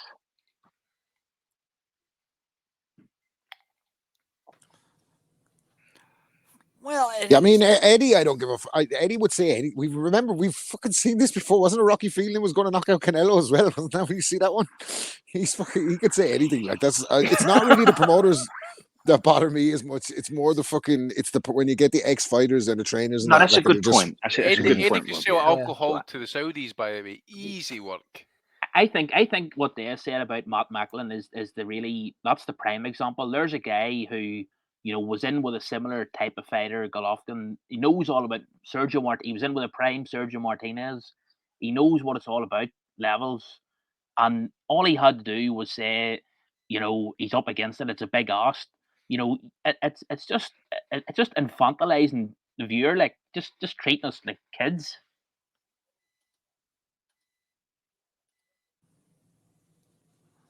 Funny enough, I hate to pick apart your statement, but I think that Sergio Martinez was kind of fighting chumps during his prime. I don't think what we saw in his championship reign was. I don't think during his championship reign was his prime. That's what I'm saying. You think he was over the hill by then? I think he was. I think by the time sliding over the hill. Sorry. I think when but he was still a dangerous bastard. The point still stands, wasn't he? He's knocking everyone bandy like. Value the week for Dominic. I'm with you, Matter. I think he might. I think Serge might have hit his peak when he dropped Alex Bunima like 5 times, or maybe the Zurich fight. That was Patrick's Day, the Macklin fight, wasn't it? Patrick's Day 11, wasn't it, Rob? Oh, I just after getting a flashback to where I was watching that one. Fucking hell. Times have changed. Jesus. Good times. We wish Sergio well. Apparently he was thinking about actually retiring after that fight with that German fell through. So I can hopefully, Jesus Christ. He's just going to fight with no legs in a kind of no leg boxing championship eventually, isn't he? Like, he's got fucking one bandy leg as it is. Like, maybe him and fucking smaller Benavidez can fight it out on fucking one leg each, like just pirates. Or Chavez can push him into the ring on a wheelchair. Or he can take up, I would say you can take up wheelchair basketball. There's all sorts of options for an athletic guy later in life, Don't let the laws of convention hold you back there, Serge. But anyways, that was a pretty fun card there last night from Eye of the Tiger from Canada. We definitely enjoyed the heck out of that one. Let's see here. I didn't get a chance to make the poll, sadly. I've been moving my girlfriend into my house over the last few weeks, plus the holidays. Making a different kind of poll. Polls up. Fucking hell, man. I know. Yeah, like life as we know it is over. But anyways, she agreed to it. What's? Oh yeah, she came into. He's going to let her out any day. No, he's going to deflate it at any time now. Anyhow. By the way, mate, can I just say something? You better make sure you claim your space immediately, by the way, because she's going to take over an entire wardrobe, the bathroom, the fucking lot. Before you kill me out, you're left with a fucking a wee drawer with your socks and pants in it. You're fucking dropping the ball, man. Listen, the future, the world is changing. AI. Give it 6 months, they're going to have an AI sex robot. You can have a mute button on it, microwave in the stomach, hoover in the leg. You never fucking, do you know what I mean? I don't want a sex robot. That sounds fucking totally It's the same dystopian. shit as a fucking AI. It has fucking, it can talk to you and all. Feel like a real, you won't even need to talk to it, mate. Just one-off payment. That's it. You don't have Just to type a take prompt it into out. it every now and again. I don't even have one of those fucking fake vaginas that fucking pump your dong that people are You're buying living in the left fucking and Stone right. Age, dog. You're living in the Stone Age. Get with the Matrix. Just get some Vaseline for that, mate. And get a cushion for the pushing. Fucking, this is what all these fucking people have fought and died for you to just jerk off with your hand? Jesus Christ, what a Matty, world. I've got one thing to say to you. Saul Canelo Alvarez. Canelo. Why does he sound like a fucking half-assed Jamaican trying to speak Spanish? That was Yeah, I got another one for you. Hang on. Quebec City. My name is The God. Pink Panther guy. Oh, hey, Spectacluso. We're going to Canada. Sam Joe. Oh, fucking Sam Antoine the jumping out the Cannonator. cupboard trying to attack him. Rapido. Oh. I just want to see him go to China or Japan or something like that. Let's see what's going on with that, Gad. Pulling for you every day, buddy. But So see, he's pulling at his hell every day. anyhow, I didn't get to actually make the polls, but guys, I'm kind of wondering your thoughts on fight of the year and things of that nature of the last year. And we got a pretty full panel right here, so I think it's a worthy discussion. Yeah, fuck's sake. I only said it was going to be an hour late, lads. Jesus Christ. Fucking replace me with two lads. Fuck me. Yeah, exactly. And, but we're doing it equitably. It's not like we kicked out an Irishman and like added a Swede or anything like that. Everybody's represented. Otto Volume was busy. We brought Joe Kennedy in for him last week in a substitution. Yeah, absolutely. They brought the fucking, what you call it, the B team in last week. Oh, that's a joke. Anyhow, but I'm wondering. So let's start with. I'm thinking. Let's start with fight of the year, and I've seen Espinosa Ramirez win on some. I've seen Crazy A versus Luis Neri win on some. I've seen Navarrete and Wilson. I still go with Navarrete and Wilson. I enjoyed the heck out of that fight. Andy, where are you leaning on that one? Fight of the year. Lara against Wood was excellent. Really liked that one. And Neri against Azat was really good. But Lara against Wood, wasn't that the 12-round decision if they fought this last year? No, was that no? Aye. That was No, a good that was fight. 20. I think it was a no, I knockout think one. I think you're thinking of 2022. Was it no early? It was early on in 23, was it no? Was it it? no January? No, Double check that for me. If no, then. Well, now you got me all confused. Keep talking. I'm going to Google. Google that one just now. Aye. So Ramirez against Espinosa was obviously a late one as well. I'm just trying to think about anything else actually in terms of Good shout on marquee the fighters. On you go. Jaime Munguia against Derevyanchenko. That was a good fight. Good scrap, yeah. I'll tell you a story about it. Actually, it was the same night as Josh Taylor against Teofimo. And it started first 4 or 5 rounds, but it happened. And Taylor Lopez was starting while the Munguia fight was in the 5th, 6th round. And I couldn't leave it. It was so good. I had to keep watching it. I went back and watched the Taylor fight, undelayed. But that was a very good fight. You're right, Andy. Lara won in the 7th round. You're absolutely correct on that. So, and it's funny because looking back, so February would have been the month of the year because Wilson Navarrete, Wood versus Lara, and also Crazy A versus Luis Neri were all in February of last year. It was a fairly stinking year for fights of the year candidates, really, wasn't it? There was a couple of decent ones in there, but there no was classics. nothing really. I've noticed, Matt, as well. The Ring magazines have they announced their fight of the year yet? I was checking the other week there, and it's not. Announcing stuff today, weren't they? Yeah, it was announced today. I'll try and find it here. It was. Let us know because I like to usually kind of keep the old archive up to date. Eh? Yeah, I think they did. I think someone posted a screenshot of something, and I think Fighter of the Year was Inoue. Upset of the Year was Espinosa over Ramirez. Really? I think Performance of the Year, they do this category Performance of the Year, and that was Crawford against Spence. And they give I like that category. They give once a year, They give Womack Trainer of the Year, then someone says when he's in jail half the time. I mean, upset of the year, you could probably say Lopez against Taylor. No, that was almost a 50-50 fight with the books. I only got like Right, three. okay. I only got 3-2. Shaki Foster against Ray Vargas. Yeah, Foster. That was a pretty big one. Carlos Bruce Takam Carrick's against got Tony cost. Yoka. I think was Bruce Bacoli Carrick's got- was Bacoli and Yoka last year? That was No, it was a year he was after, pretty I think. wide. They give fight of the year to Neri versus Hovhannissian. Is that Hovhannissian? Is that who they gave it to? Yeah, fight of the year. Knockout of the year was Nakatani.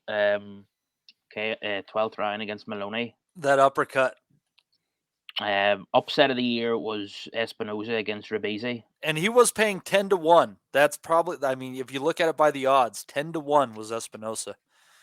Round of the year was the 11th round of Oshaki Foster against Hernandez. I couldn't think of anything else off the top of my head. I thought really Oshaki hard. Foster's my fighter of the year. He was brilliant last year. That's a worthy shout.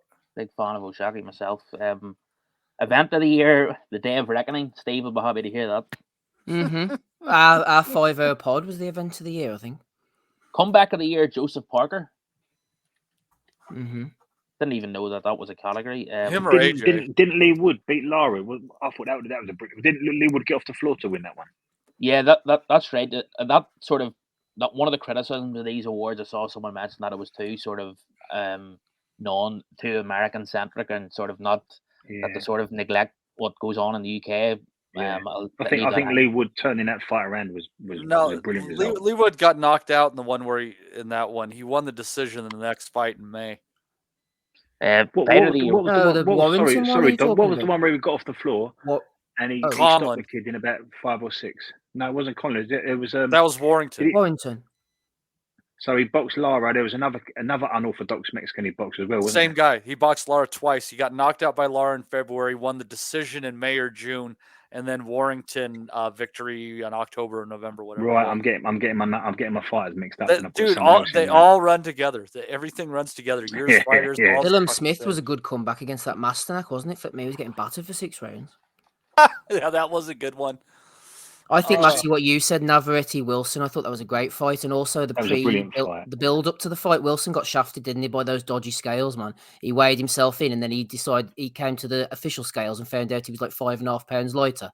There was definitely something funny going on that night. Neri Hovhannissian as well was one, but Rabesi Espinosa was fight of the year for me. I just think it was a great story, and then the knockdown swinging it at the end, and the guy out exceeding expectations. I just think it had it all. I really enjoyed Rabesi. Yeah, God, Espinosa was so lucky that he ate that right hook towards the end of that round.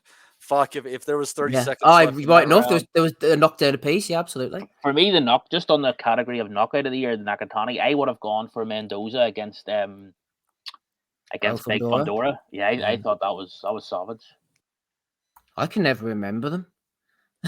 By the end of the year or the beginning of the next year. I've got to keep notes of them, actually, to be honest with you. Yeah, to clear that one up, I was thinking of Luis Alberto Lopez when he beat Conlon. Yeah. And I somehow thought he boxed Lee Wood, but I'm thinking the second Lara one, aren't I? Wood boxed Lara twice, didn't he? Yeah. Conlon didn't have a great year, did he, all in all? No, bad year. Wood's been in a good number of crazy fights over the last 18 months. It's been pretty fucking intense all in all. He's we'll see and talk about a guy where it's kind of curious to see what his 2025 or 2024 looks like. I mean, obviously they got the Warrington rematch at 130. I tend to think he's going to look a lot better at 130 pounds than he did at 126 in that last outing. So it'll be interesting to see what'll happen. Is a Cordina fight towards the end of the year a possibility? I don't know. But I think I don't like that. Is that a rematch happening in Warrington and Wood? I have heard as much. I don't like that rematch for Warrington. It's in the hands of the football club now, isn't it? They want to have it at the City ground. So I know he Lee was Wood in the posed, fight and all yeah. of it last time. I think after I think Wood can get you any time. Like, you could be having a great time with him and fucking fiddling him about and all that. Like, but I don't think Warrington can knock Wood out. But I think Wood can knock him out anytime. Does that make Well, and sense? he was unequivocally weight drained too. I mean, that Lee Wood was not in the best shape going into that fight. So, Des, But we said some more. for Josh Warrington to beat Lee Wood, he's going to have to press that fight, and that's what caught him out last time, wasn't it? I just don't think Warrington's cute enough over 12 rounds against a puncher like Lee Wood, who's dangerous going backwards. Yeah, yeah, and he'll punch between your shots. That's the problem with it. And Lee Wood's been on. It's been a weird few years, man. It has been Lee a Wood's weird a hooker. few years. Lee Wood's a hooker. So if you're going to press him, you're walking into his biggest shot. Mm-hmm. Yeah, I don't. What do you think? How do you think if he gets through that? How do you think a Cordina versus Wood fight would go? Yeah, I think that's a natural fight. I think that's where everybody earns a few quid, and it's his in-house thing, isn't it? Haven't we spoke about this before? Who's the other options for Wood? There's Navarrete. That'd be a really good fight, but I think they're going to probably play it safe, play it simple, and keep it in-house. So I think it'd be Cordina if he gets past Warrington. Yeah, I have a feeling that, I think he's gonna Navarrete.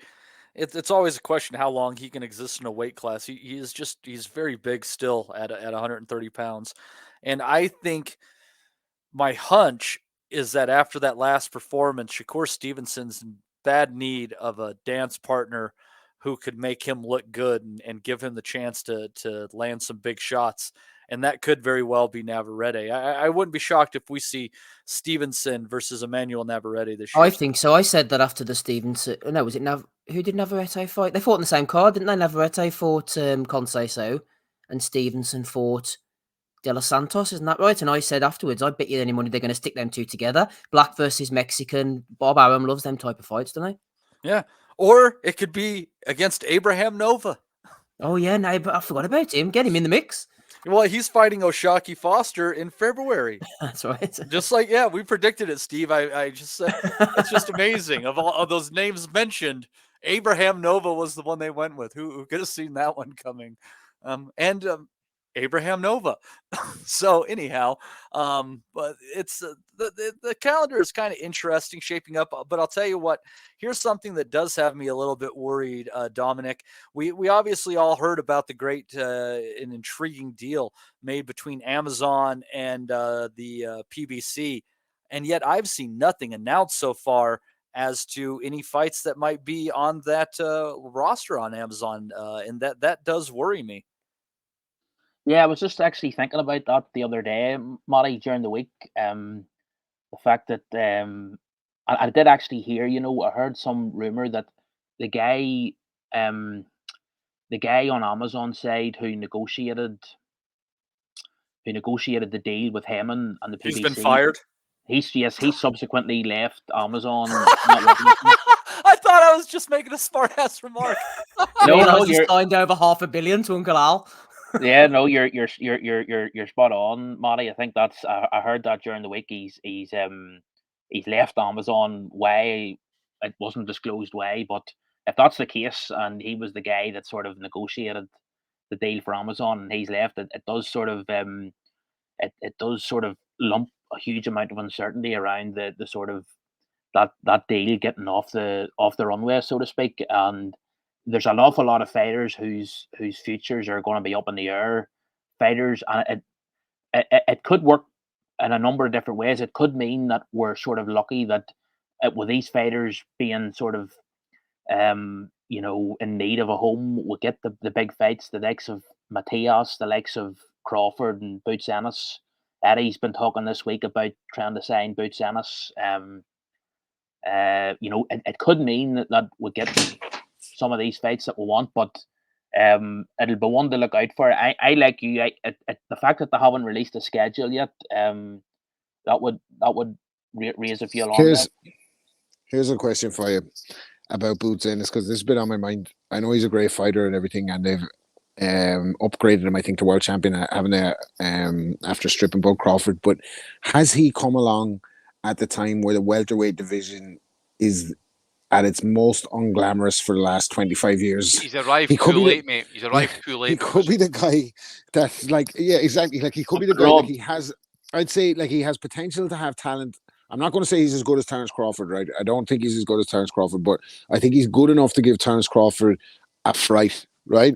And that's saying a lot for me because you know what I think of Crawford. But you look at the welterweight division for the last 20 years. You had Oscar, you had Floyd, you had Mosley, you had Trinidad, you had fucking, then you had like post Floyd, you had Thurman, Manny, Cotto, Danny Garcia, even Keith Thurman, all these people, Errol Spence, Terence Crawford. Now, who the fuck is Boots Ennis going to fight if he becomes the welterweight champion? Conor Ben. Well, please Conor God. Ben wants that smoke. Well, But you're Eddie's right, mate. You know what's going to happen here, actually? Ennis is going to end up to the point whereas all the old guard are gone or retired or semi-retired and no, I don't want to fight Boots. He's not earned that right yet. It's going to end up to the point Boots will be the man and then it will be the next generation coming up behind him. That's who he's going to have to wait till he's older and he's got to then fight the upcoming being wasted, fighters. Andy, and he's tight He to is. the weight as well. He absolutely is. He doesn't need another promoter either. That's the last thing he signed to about 5 of them. That's the problem. He had legal problems as well because of it. But there is what Steve, you've said this a number of times when discussing when Boots Ennis has come up. You know, you've referenced how big he is, and I wouldn't be as worried or as pessimistic about his ability to land big fights as Rob is because, you know, I can see him moving up to as high as middleweight. And the other thing is that even if he does stay at welterweight, I do think there's enough fights there. I think Stanionis is a great fight. I think as well. The only one. Who else? Well, I think as well, Rob, the fact that a lot of people in the game are saying that both Devin Haney and Teofimo Lopez. Again, it's not at this moment in time, but I get the point that they're probably going to be at 140 for the foreseeable future, and they probably don't want to fight Ennis. But I think those people have said Devin Haney when you see him in person that he's definitely big enough to fight at welter. Now, no doubt, but he's not going to jump up there to fight Boots Ennis. We know the game, like that's what I'm saying. I just think it's going to come. You mentioned Stanionis. I mean, there's another fighter as well. You know, solid fighter, but just no active or injured, no getting the opportunity, whatever it is. Injured. You know, exactly. And then you can't expect him to come off that layoff. How long is it on now? Almost 2 years, 18 months at least. And he's like, you can't say, I'm like, okay, go fight Boots Ennis. It's just no fair, man. You've got to have the guy have a tune up to make sure he's ready to go. And same goes for Ennis as well. I mean, he now needs a breakout fight. And if he doesn't get a breakout fight, he needs to at least be active and start cleaning out the division, cleaning out the contenders at least if he can't get unifications. What we'll say about what Rob's right about, I think, is even if a Stanionis fight, it's not, I think the point Rob is making as well is that's not the sort of big fight for Boots Ennis that's going to, you know, it's not the big fight. It's not a massive pay-per-view fight by any stretch. And it's a tough fight for what you would be taking it for as well, money-wise and esteem-wise. If you beat him, people would shrug and say, well, so I don't care. There's nothing pay-per-view-wise. He'd have to do a good job to beat him. Sorry, Dominic. Yeah. No, you're it's not that big marquee fight that's gonna sort of catapult them into sort of popular sport and consciousness in America. But you know, another possibility is maybe a Virgil Ortiz fight at light middleweight. But I think there's so much uncertainty about Virgil Ortiz at the minute about how he's going to adapt. We've got very slim evidence base about how he's recovered from the multiple illnesses or whatever. So yeah, I sort of do. I see where Rob's coming from. It's sort of Ennis, if he's not careful, he's going to need good management, and he's going to. There is no pay-per-view fights in terms of names or events I can see between here 47 and 60, right? And Steve quite rightly says he's had problems with management or promoters and that. Maybe he's not fighting so much because part of that purse is going to go to pay off this, pay off that. Who knows what the situation is, but it's criminal as to how he's not fighting, and he's supposed to be a world champion of sorts and that as well at this point. I think that's why the PBC didn't go all in on him, because I could never understand why Heyman never got behind him. They were always sort of dipping the toe in the water with Ennis, weren't they? And I think that's why. Do you know what as well? Like in terms of welterweights, like in terms of future stars, very thin on the ground. They still have Spence Jr. obviously listed as a welterweight, which is never going to happen. He's never going to be back at 47. In his eye, he said the detached. Oh, yeah. It's like Slick Rick. He's like Slick Rick at the moment now with an eye patch on him. Virgil Ortiz is going to move up. There's guys in the welterweight division, honest to God, that are ranked that I've never fucking seen. There's this guy Crowley, a Canadian, Avanesian still floating about in there, Mario Barrios, Rocha. You've never watched Cody Crowley fight? Oh, I Yeah, have he's now that you quite say his fun first actually. name. He got paid Yeah, I step have. aside, didn't he? And then he never. Sorry, fought again. I have now that you say. Interesting his first backstory, name. Cody Crowley as well. Yes, yes. But yeah, it's 10. I It's think 10, isn't it? they'll Like, play it safe. I think they'll play it safe with Venice. I think if they can get him in the driving seat at 147, they'll try and keep him there as long as they can. Remember, he's almost outgrown that weight himself. But if they can cash in with, I think Michael Thompson in the chat made a good shout. If they can recycle Thurman, Garcia, they'll do it. And then that will allow the welterweight division to naturally evolve. Oddly enough, actually, see how we're complaining that he's not active enough and that type of stuff. He has fought the standard twice last year. he's in the best you know. division because none of the fucking welterweights have been active for the last 5 years. Fucking any of them. Garcia, Thurman, fucking missing posters up for all of them. Who's it Garcia was calling out the other day there, actually? Who's it? What fight He was was supposed to wanting? fight Erislandy Lara, wasn't he? And the fight just disappeared. No, and that's nobody right, yeah. knows why. At middleweight, Steve, that wasn't it? Yeah, that's right. Yeah. It's someone else. I think he's been calling it. It's Hopefully not it's him. that. Oh, who the hell was it? Oh, he was in the background actually. Hanging on to the champ. Fucking gripping the champ to death. Fuck's sake. And I tell you, Ortiz at 54, I didn't see that ending well whatsoever. I think he could beat a couple of the Why is he majority of going the good 54, by up-and-comers. the way? Is he undisciplined or something? He can't do 47, mate. When he hits, when it comes to the week of making weight, he crashes, and then for whatever reason, it's illness. Almost killed him. Well, he's got He was this 50 he was 56 rhabdomyolysis, last hasn't he? week. But I think there's something more to Yeah. it. Though. I think it's indiscipline. I think there's mentally something wrong with Ortiz. He's very tetchy. He's very quick off the mark. You see, like on Twitter and with press conferences, and even after the Lawson fight, you could see him getting all tetchy because he thought they were booing him when they were booing the referee's stoppage. There's a mental issue with Ortiz, as well as a physical issue, and I think that'll come back to bite him in the future. Or maybe he has rage associated with some. Quite possibly. That's how he fights. That's how he fights. He fights with a bit of rage, like, to be fair. All those fairness, I've known lads like that too that are a bit fucking like, do you know what I mean? Just regular folks that are ready to go at all times. There's sometimes it's in the personality, but those guys, like you say, generally come unstuck, don't they? Like, it's a mental thing. Like, they haven't got the mental toughness. It works against them. Like, what works for him works against them in the end. Like. But as Des says, he didn't even make 54 last week. It was 56. No, he so didn't. he isn't even making the championship limit. I think there's more to it than the illness. Fucking Christmas. Yeah, they had to change somehow, it. And by the way, because he didn't make 54, by the way, but he still somehow miraculously appears in the world rankings. I see he's ranked 6 with the BC at 54. He can crack it. He's ranked 3 with the BA. He's missing the X factor or something, though, isn't he? To become like, I don't know. Like, I guess I'm looking back at fighters of the past, or even in the recent past, that were interesting. Like, you were interested in every fight they had. Am I interested in Virgil Ortiz fights these days? I don't fucking really know if I am. Like, I kind of know the outcome before they happen. Yeah, I'm not going to say, what do you mean, man?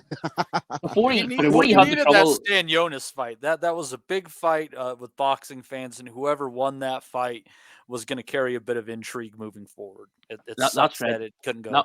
That would have been a great, because whoever won that would have been sort of elevated into like a legit contender, the big boys. Like, I actually thought before he had all the trouble with the rhabdomyolysis, I was having this debate back and forth with Steve a few times and about who would win a fight between Boots and Virgil Ortiz, because they were both at the sort of same sort of level of a contender coming through, but you can't really make a case from that fight's gone, but that fight's not happening now anytime soon at all. So that's just what's sort of happening. But there is something you see him, man. He's sort of asked these innocuous questions about big fights that are happening in other divisions, and he's very, very snappy and touchy, as Steve said. There's something just a bit I don't know what it is, but you've been one to keep an eye on what happens. I'll tell you one to keep an eye on. Just been talking about 47 opponents now, and he's making a wee bit of a quiet comeback. Pablo Cesar Cano, 34, right?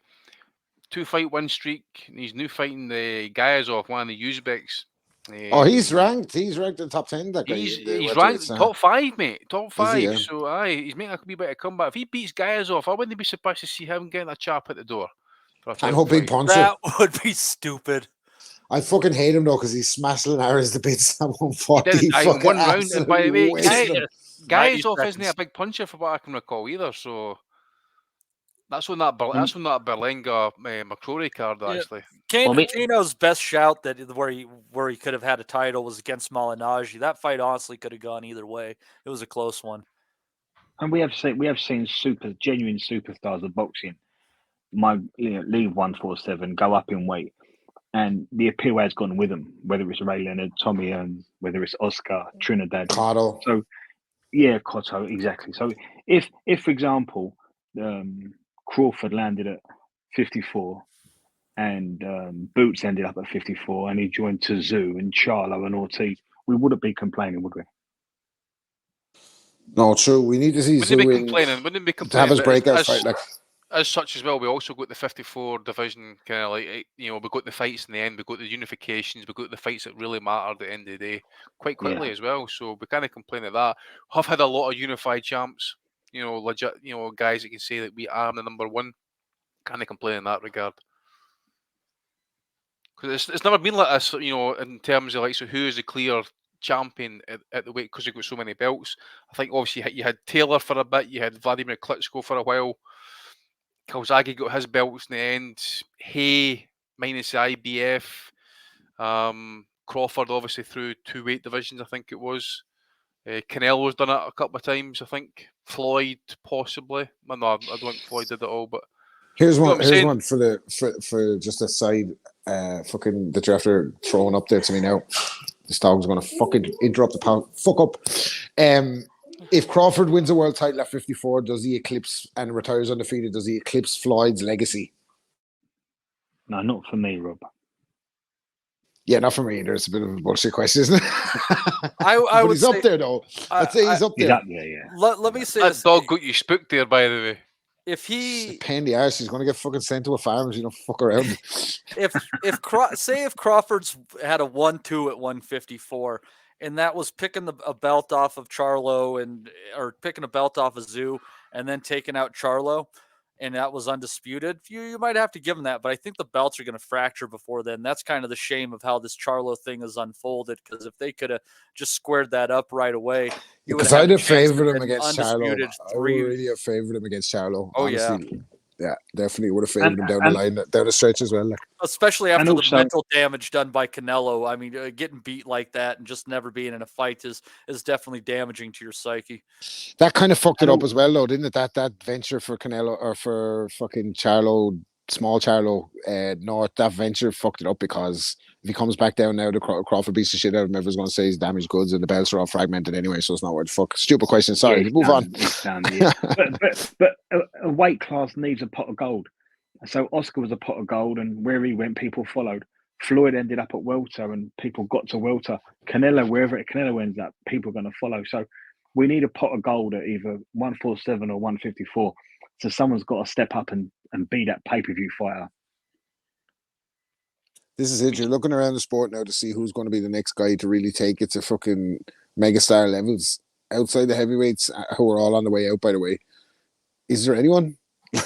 There's going to be an evolution. Yes, well, right. they're not going to do it fighting twice a year. Put it that way. I mean, they need to go out there and need to talk the shit as well back up in the ring. I mean, a bit like Floyd. Some of the shite being see that this past week, 10 days, the stuff that's going back and forth between Teofimo Lopez, the Haney's, Rand Garcia.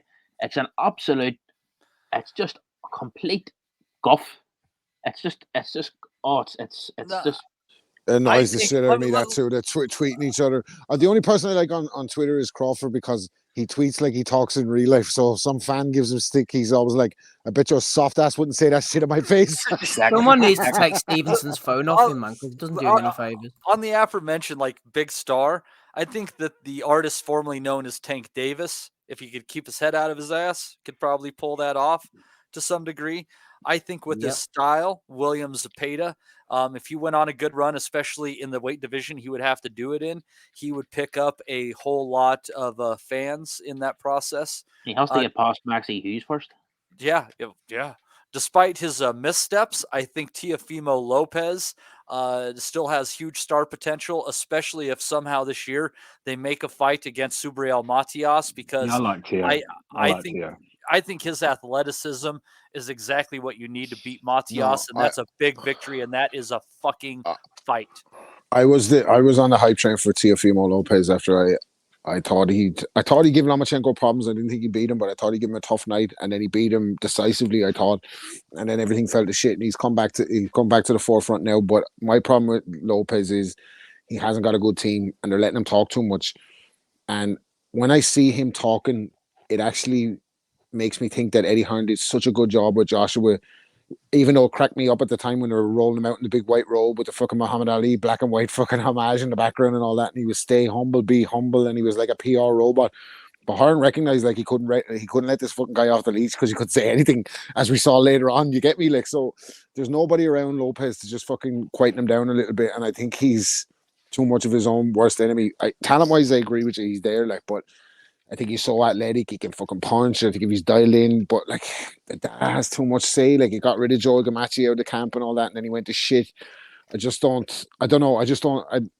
I agree with you as well about And Tank then Davis, he steps Matty. up and beats fucking Josh Taylor. He has physically rob all the Easily. attributes to be an absolute superstar. It's the mental side of the game. It's the mental side of it. I just don't think I don't think he's like, he definitely hasn't got fucking crossover appeal. Teofimo Lopez, man, what fucking people are going to be like? Oh, I want to be like this headbanger. It's not fucking. That's not happening. Like, Tank Davis, I definitely think he has crossover appeal, but I was a big fucking Tank Davis fan from day one. As soon as he beat Pedraza, I was calling him. I fucking basically backed him to win every fight that he's been in. But I think he's too protected. I think Ellerby and fucking whatever, they're just doing. I think they're protecting him too much. Like, who's the best win on his resume is probably his breakout fight Pedraza, where he was in a 50-50 fight. Barrios was there for the taking, dog. They were fucking bringing him up to fuck. Barrios had a long streak of piss. He was. He doesn't need to be protected though, Rob. That's the frustrating That's thing. what I'm saying. We need to see him against Garcia, or we saw him against Garcia. We need to see him against Haney. We need to see him against these guys to show how fucking good he is. Because if he did that, he could save the fucking sport. Because imagine Tank Davis knocks out fucking Devin Haney and he knocks out fucking Teo Lopez. They're gone off the way. But you get me, like, people be talking about their knockouts the next morning. They don't even watch boxing. And they're talking. Steve, what did they do with Tyson and Steve? Imagine a Four Kings era, where a new Four Kings era, where this group of guys around 135, 140 are fighting each other, and they chase each other up a couple of. Even the Lomachenko fight now, they wouldn't give him. They wouldn't give it to him now. Even the Lomachenko fight, they would not make that fight now because it'd be an off chance Lomachenko would fucking school him. Yeah, Lomachenko wouldn't happen. Kambosos is a joke. I got to be honest with you. That's fight's a fucking. George Kambosos, can he fuck off? By the way, he was good. He was good when he came and he beat Selby and he did the job against Teo. He got his. But his two performances against Devin Haney, where he got completely shut out, and now he cannot shut the fuck up on Twitter. He's another one, like nonstop. He was like, what was he saying during the week? He was ready to go. He's talking about Teo, I think, and he was talking about, I was ready to go backstage bare knuckle with him, but I saw in his eyes he was, man, shut the fuck up. He's not. No, he don't beat a top kid. I gotta tell you, not anymore. I got to tell you what bothers me about Australian boxing fans is you have all these fighters over the years who they have pushed, who are fucking, mid-grade at best, couple of champions here and there, who whatever reason they follow and they have these big events every once in a while for. And here you have fucking Michael Katsidis traveling the world, engaging in some of the fucking best fights of the last 25 years. Well, none of the fights that we're speaking of are in his home country of Australia. None of the ones. The stars aligned for Kambosos the night he fought Teofimo Lopez. He was the best he was ever going to be. And Lopez was the worst probably that he was going to be. And I'm not taking that away from Kambosos. That was a 1 in a million shot and he took his chance. He lost to Maxi Hughes. We all saw that. We know his level and he ain't going to beat Lomachenko, I don't think. Not a fucking prayer. Can we just have a fucking moment for fucking Michael Katsidis appreciation, please? Remember Michael Katsidis? Didn't he smash up Kevin Mitchell and Frank Warren on the mic? Graham Earl was the one, wasn't it? Graham Earl on 18. Ricky Van with the towel back in. That's my kind of referee. I was unreal. Remember when he beat Kevin Mitchell and fucking just buzzsawed him, and then was it Frank Warren was Mitchell's promoter at the time, and he got on the mic and was like, He's having fucking trouble with the missus. He's not fucking. Yeah, he was all over the shop, wasn't he, Mitchell? He was on the pit and He's all. like throwing all his fucking shit out under the bar. I'm like, whoa, don't be telling me about my missus, Frank. He's fucking having trouble with the fucking missus. Oh, fuck's sake. Frank, something you said, Steve. You mentioned Mike Tyson, and it goes back to something Andy touched on. How did you keep Mike Tyson out of trouble? You kept him active. Andy said we need activity. These guys can't box once a year, once every 13 months, twice every 13 months. Crawford, he was ready to go over. He was ready to go to have crossover appeal. But we haven't seen it since July. We need to see him 3 times a year. We need to see Devin Haney. We need to see Tio. We need to see Inoue, Opataya. All these guys have got to be active. Nothing keeps a fighter straight than having to fight 3 times a year. Nothing keeps a public interested in seeing these fighters 3 or 4 times a year. No, I agree with that. I think, like, even if you look at the Premier League now, and like you look at like Arsene Wenger walking away because he was like the fighter or the players had too much money. Like, I can't, you know what I mean? It's different. Like, I can get a fella to run for me and all and believe in something, but if he's earning he's coming to fucking training in his fucking Lambo with the 2 doors up, and he's getting out with his Beats by Dre's and all this cunt's not listening to me. Like, and I look at like the Instagram pages of the likes of a Tank Davis and Shakur Stevenson and all these guys. It's like, no, I'm not saying fighters haven't lived lavish lifestyles, but obviously the fighters at the top level earned a lavish lifestyle after fucking earning it. But these guys seem to be like, they're living in palaces, they're driving the fighters' cars, they don't give a fuck about anything about the money. So fighting each other is not important to them. So Davis has been schooled in that way that it doesn't matter who the fuck you're fighting, the money is the most important thing, and that's good for him. But we get to, I think boxing gets to lose out because we haven't seen Tank Davis versus Shakur Stevenson. Well, you know what I mean? What's the fucking problem with seeing that fight? Like, Tyson was fucking in the 86, he was 20 years of age fighting everybody. That was, you know what I mean? Cleaning up the division. There was no obstacles. Everybody wanted to see the big fights. Nowadays, it's just, there's too many fucking irons in the fire. They're getting paid too much, and it's just a fucking byproduct. And it's sad because Tank Davis should be a global name, not just somebody that we know. You get me? They've been talking about this Pitbull Cruz rematch. It's been the most pointless rematch. Have you seen the size of him now, by the way? The Pitbull? Oh, he is massive. As he would say, fucking massive. The Pitbull Cruz is last of a dying breed. Like the Pitbull, really. Put them all down because they're going to kill you. This is an XL bully, this fucking thing, man. Jesus Christ. When you're 5'4", man, you really can't be carrying more than 170 pounds on your frame, or your knees are going to start to fucking give.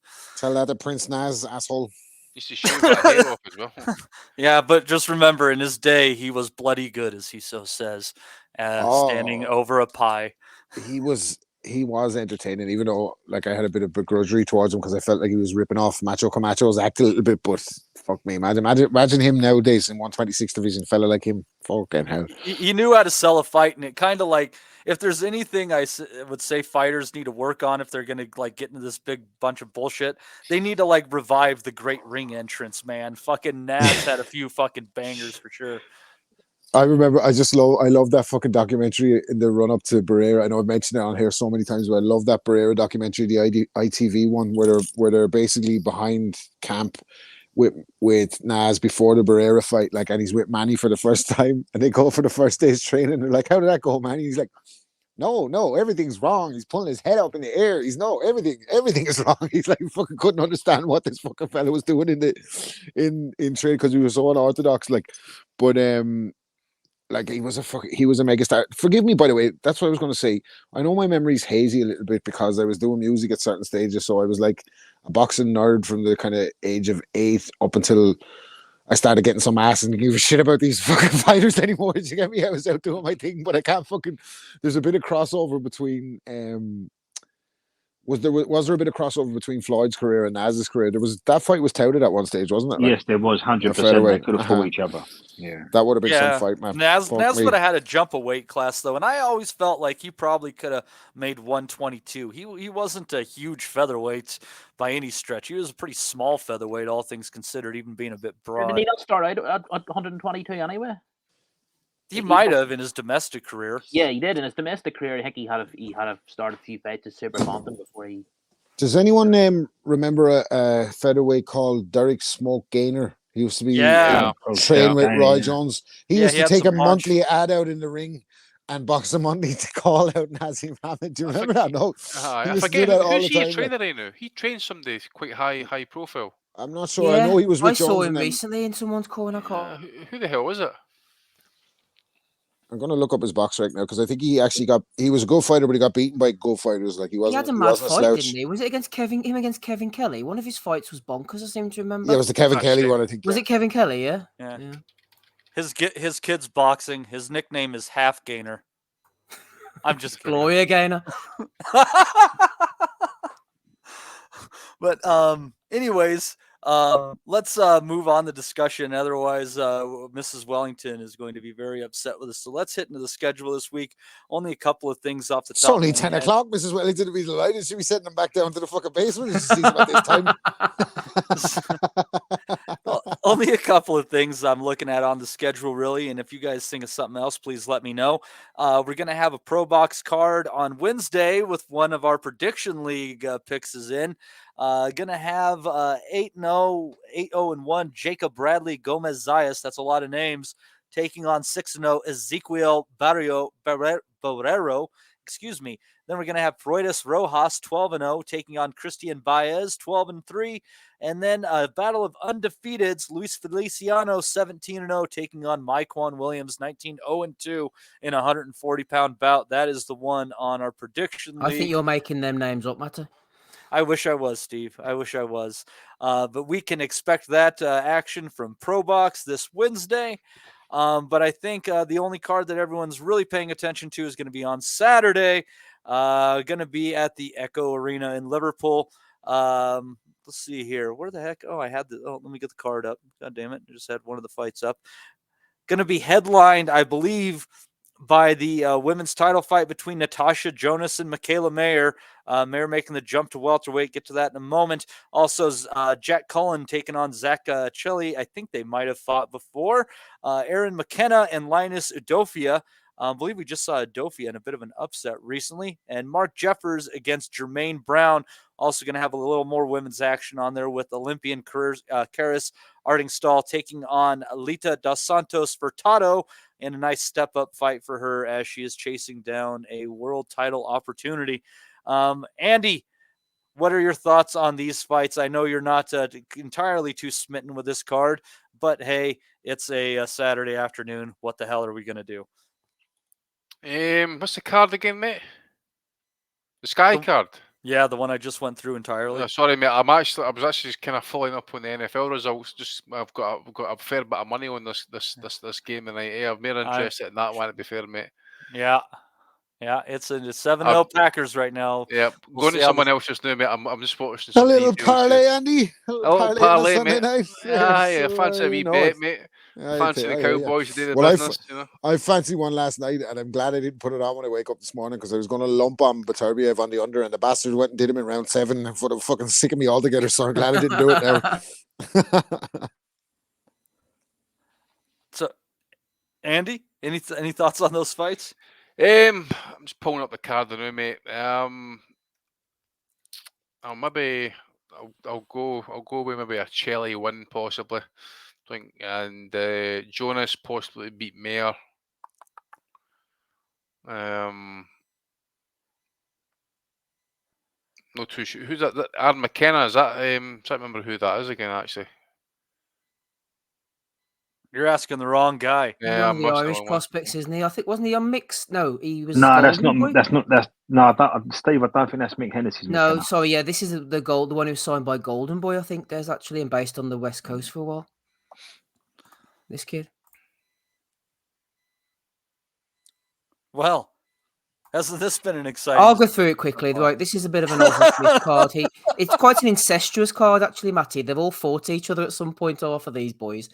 So you've got Mark Jeffers going in against Jermaine Brown. Jeffers pulled off a win over, which may be a surprising win, actually, even though he was unbeaten, against Zach Cheli in his last fight. So Jeffers is not really much of a puncher. I'm trying to remember the fight. He's further down the card than Cheli, which he's further down the card. He's going against Jermaine Brown, who's a good, honest kind of fighter. I think he was something to do with Alcesta at one point. Fought on one of those Belarus cards back in the day. Went out to Italy a couple of fights ago and got beaten. But he always goes the distance and gives a good account of himself. So that should be a decent fight. Neither are punchers. McKenna fighting for the British against Zach Parker or something. I Sure, he don't. fought in one of the World Box Super Series cards. Let me see. Actually, no, he lost to Zuko. He lost to Zach Chelly again. Another Zach Chelly connection. They're always about 7 He fought in paces from Zach Glasgow. Chelly. He fought in Glasgow a few years back, I'm sure. Right. Okay. Let me see. So McKenna's unbeaten. He's come back over again from America. He's fighting Adofio. He's a talented fighter, a bit of a prospect at one point, but it hasn't worked out for him at all. Real long bouts of inactivity. Finally stepped up to fight Denzel Bentley. Lost a split decision for the British, and he got stopped, which was the surprise I think you were mentioning, Matty, a few fights ago to Kieran Conway. I think there's a bad cut or a bad eye injury involved. I'm doing this off the top of my head, so the chat can surely remind me. Yeah, Jack that Cullen. was it. Yep, that was exactly it. It was a bit of an upset there, especially for him to win by Yes. a stoppage. Zach Chelly, him and Cullen have fought before. I think it was a draw. Cullen's really made something of himself because he was sort of plotting around the northern scene. I think he fought in like a last man standing tournament in Dublin that I was at about 6 years ago. So he's done well for himself now. British super middleweight title fight. I think actually, yes, didn't he beat for Heffron? There you are. He fought Heffron in his last fight, knocked him about, really had him shaking about all over the place. Steve? Yes. Yeah, Michael Jennings is his trainer. Do you remember him? Yes, I remember Michael, that Michael Jennings is his trainer. If you recall the fight, we spoke about it at the time, and it was a big result for him. He beat Ronnie. He beat Mark. Was it Mark Heffron or Ronnie Heffron? He beat Mark. One of the Heffron. It was a big upset, and I remember me and you talking about it because we remembered Michael Jennings. That's his head trainer, I think. Yeah, Michael. Jack Cullen, I'm talking about. Yeah. Michael was a good fighter. He came on the pod a couple of times actually. That's the best I can do, Matty, off the top of my head. To be honest, Jonas, Michaela Mayer, you'd be better off speaking about that than I would, to be honest. That fight, I actually think it is an interesting fight because I think the weight classes and the jumps don't matter as much in women's boxing as they do in the men's side of the sport. It's lovely weight, though, isn't it? 10 stone 7, 147 pounds is great weight for the two girls. Well, and if you'll if you look at her training videos, they're Rob. What you really love about it is it seems like Michaela Mayer is putting this extra poundage just in her ass. It looks fantastic. Well, she has to have something, I guess. But honestly, to get away from that and the misogynistic aspect of it, really interesting fight. Mayer definitely the younger of the two. Both have great experience, amateur and professional, and it's just my hunch that that Jonas is just a bit over the hill at this point in time. And even though she's on a good run at the higher weight classes, I just happen to think that Mayer's going to be able to outbox her because I don't think that Jonas offers the same type of angles and movement that Baumgartner was able to trouble Mayer with in what was a really close fight that could have legitimately gone either way. So, Matty, am I right in saying that? Sorry to interrupt you. Is Makaya quite boring to watch? I mean, she's a bit of a back foot boxer. I don't find her very interesting. Am I thinking of the right girl, or could I be being harsh here? No, she definitely works more behind the jab and stuff like that. And I'm trying to think where I saw it. I think it was a pound for pound list of the top women's fighters. And one of the description of Mayer was that she was like a come forward pressure fighter. I'm like, I don't know what fucking sport you guys are watching. She's much more of a boxer.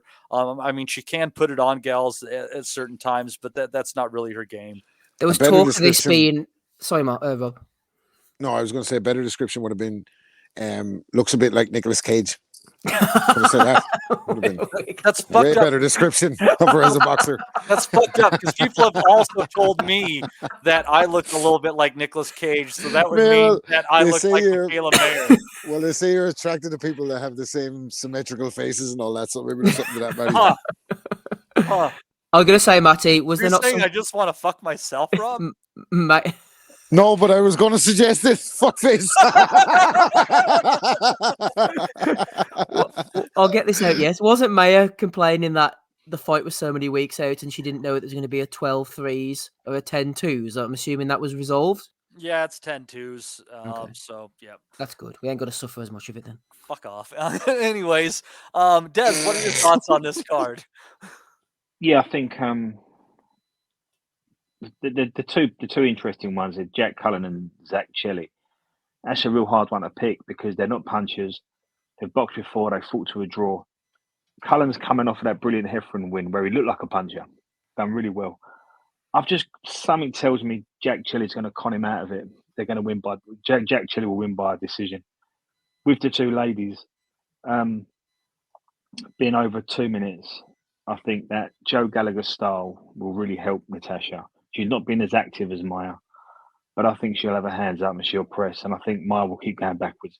I think Jonas wins a decision, and I think McKenna beats Udoka. Jeffers beats Brown, and that's it, mate. All right. Where are you going on this card, Dom? Don't even know if I'll watch it, Monty, to be honest with you. I can't get on board with the women's fight boxing. The 2-minute rounds just make it very hard for me to summon the interest. But I have seen clips of Tasha Jonas boxing, and she's southpaw, isn't she? Mm-hmm. I think I've seen a few clips of her. She from what I've seen, she looks good, but I don't really have much interest, Monty, to be honest with you. There you go. What about the other fights on the card? I don't have a great deal of interest either, to be honest with you. Let him die, Matt. Man, I tell you, what a rough one after a weekend of some really good fights. He's not watching a Dom- Ben Salam card on a Saturday night. Clear your mind. Dom Here, is not feeling it. Talking about Ben Salam, Rob, did you hear the story that broke about him over the weekend? It's more about boxer in general, but some guy, he's a sort of cricket fixer, but he sort of. Oh, I saw something come out about it. Yeah. I think it doesn't look it sort of doesn't look good for them, but What hasn't looked good for him for a while, to be honest. Doesn't look any worse than the boxing on Sky, anyway. What boxing on Sky? Next Saturday night, Andy, you on it? Fuck it. I'm a bit like Dom, mate. I think Gareth Harting stall on a Saturday mate, night. Come on, Andy. Mate, I could be washing my eyebrows that night, I think. You still have eyebrows? Yeah, I've no hair at top, mate, so that's the only thing I've got either out of my chest here. Oh, man. So I guess you have that to look forward to or not on Saturday evening, UK, Saturday afternoon, US. We'll see how that all works out. I am looking forward to all of it. Hopefully some good fights happen on that one. They tend to happen when we're least expecting them. Kind of much like Maloney and Sanchez. That was a little bit of an unexpected great scrap there to kick off the year. But I guess that's all. For the I record, have. I'd say Meyer by decision in that fight. I think she's just younger, fresher, and like I like Jonas better and all whatever, but I think Meyer's going to win that one by decision. Well, It's not going to be a knockout, let's be honest. Women's boxing. Yeah. Well, Ames has made a good point that Mayer is the A side, and they might want this to set up Mayer against Lauren Price. So I can see that. The one we're all waiting for. Yeah. The world holds its breath, Rob. I got burnt, Matty, after Shadazy agreeing against Franchon Cruz Dessert, man. I thought that was going to be the breakout for my women's boxing experience. I was so disappointed too. And Maddie wept, Steve. And speaking of weeping, I'm going to hand it over to you for the value of the week. Yes, thank you very much, Matthew. Ronnie Hussein slid in there. He says, Happy New Year, lads. Good luck for 2024. Who have we got here? We're going to need it. Let's be honest. Yeah, we're going to need it for episode 555 at least. There's Rapping Rob Kelly. You can hear him. Des, Dominic, Matty, Andy with me, Steve, as well. We could have played us in with so many clips this weekend. No, we don't want to be after timers. Everybody gets a prediction wrong. Yildirim's going to win the Super Series. Other things that we won't mention. We've all dropped a bollock over the years. But old Nunchucks himself, Tom Gray, was very, very confident that Callum Smith was going to get the job done. And here he is, laying it out as our intro to Value of the Week. I like Callum Smith in this fight, even though he's the underdog. A lot of people might accuse me of British bias, but I can assure you it's not. I'm genuinely picking him for the following reasons. One, Artur BETERBIEV is 38 years old now, even though he's only had 19 pro fights. Some of these fights have been difficult, and his amateur career, he was winning amateur competition all the way back to 2006. So he's had a long, punishing career in the sport. And I don't sometimes it's very similar to Deontay Wilder. You know, when Wilder was a big puncher, he would knock someone out and everyone would forget about the rest of the fight. It's the same with BETERBIEV, who is 100 times better boxer than Wilder, right? But with BETERBIEV, because he's on this knockout streak, everyone's just pointing in that in terms of optics. He gets a knockout, but there is vulnerability there. He's been down before. Smith's former stablemate, Callum Johnson, had him down a few years ago against Anthony Yard, who is powerful, but Yard's punches were having an effect on him. And Callum Smith lands the kind of punches that you don't see. And I think if he lands the left hook flush on BETERBIEV, he's going to get a reaction. And I'm going to go right out on a limb and say that Callum Smith scores a stoppage in the first half of this fight. You fucking resign from the fucking, what is he, the editor of the Ring magazine? Even AI Dave Caldwell couldn't get on board with that, could he? Master Bruce has spoken. Jesus Christ. I don't think he's with the almighty. Ring anymore, is he?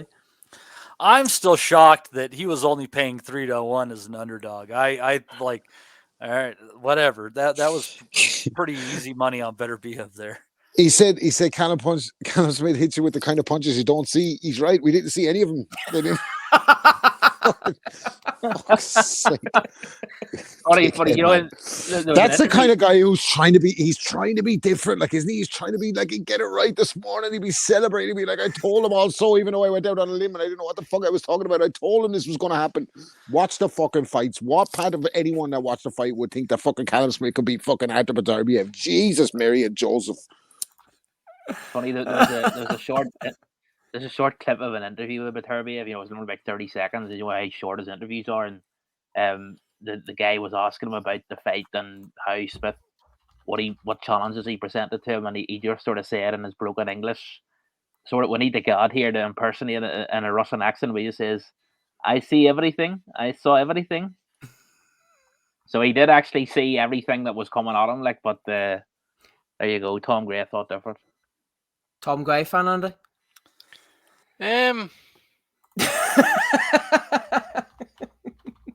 don't know. I don't really know the guy, to be fair, mate. I've met him in real life, and he's actually all right. Like, but like, sure. I think he tried a bit of an online persona, I suppose. Probably likes his nunchucks and that, mate. Does his wee moves. But I think yeah, so. good stuff. We wish him well. Who's ever won a fight with nunchucks, by the way? That was in films, wasn't it? Like a fucking what happens if someone comes at you with a fucking gun or a knife? Like Kareem, what was his name? Kareem Abdul-Jabbar was his name. Yeah. Game of Death. Game of Death. Chuck Norris. My God, man, that guy's taken some lives in his time, man. Fucking hell. I'm sure he was born a day Hitler died, actually. So that tells you about Chuck Norris's powers, man.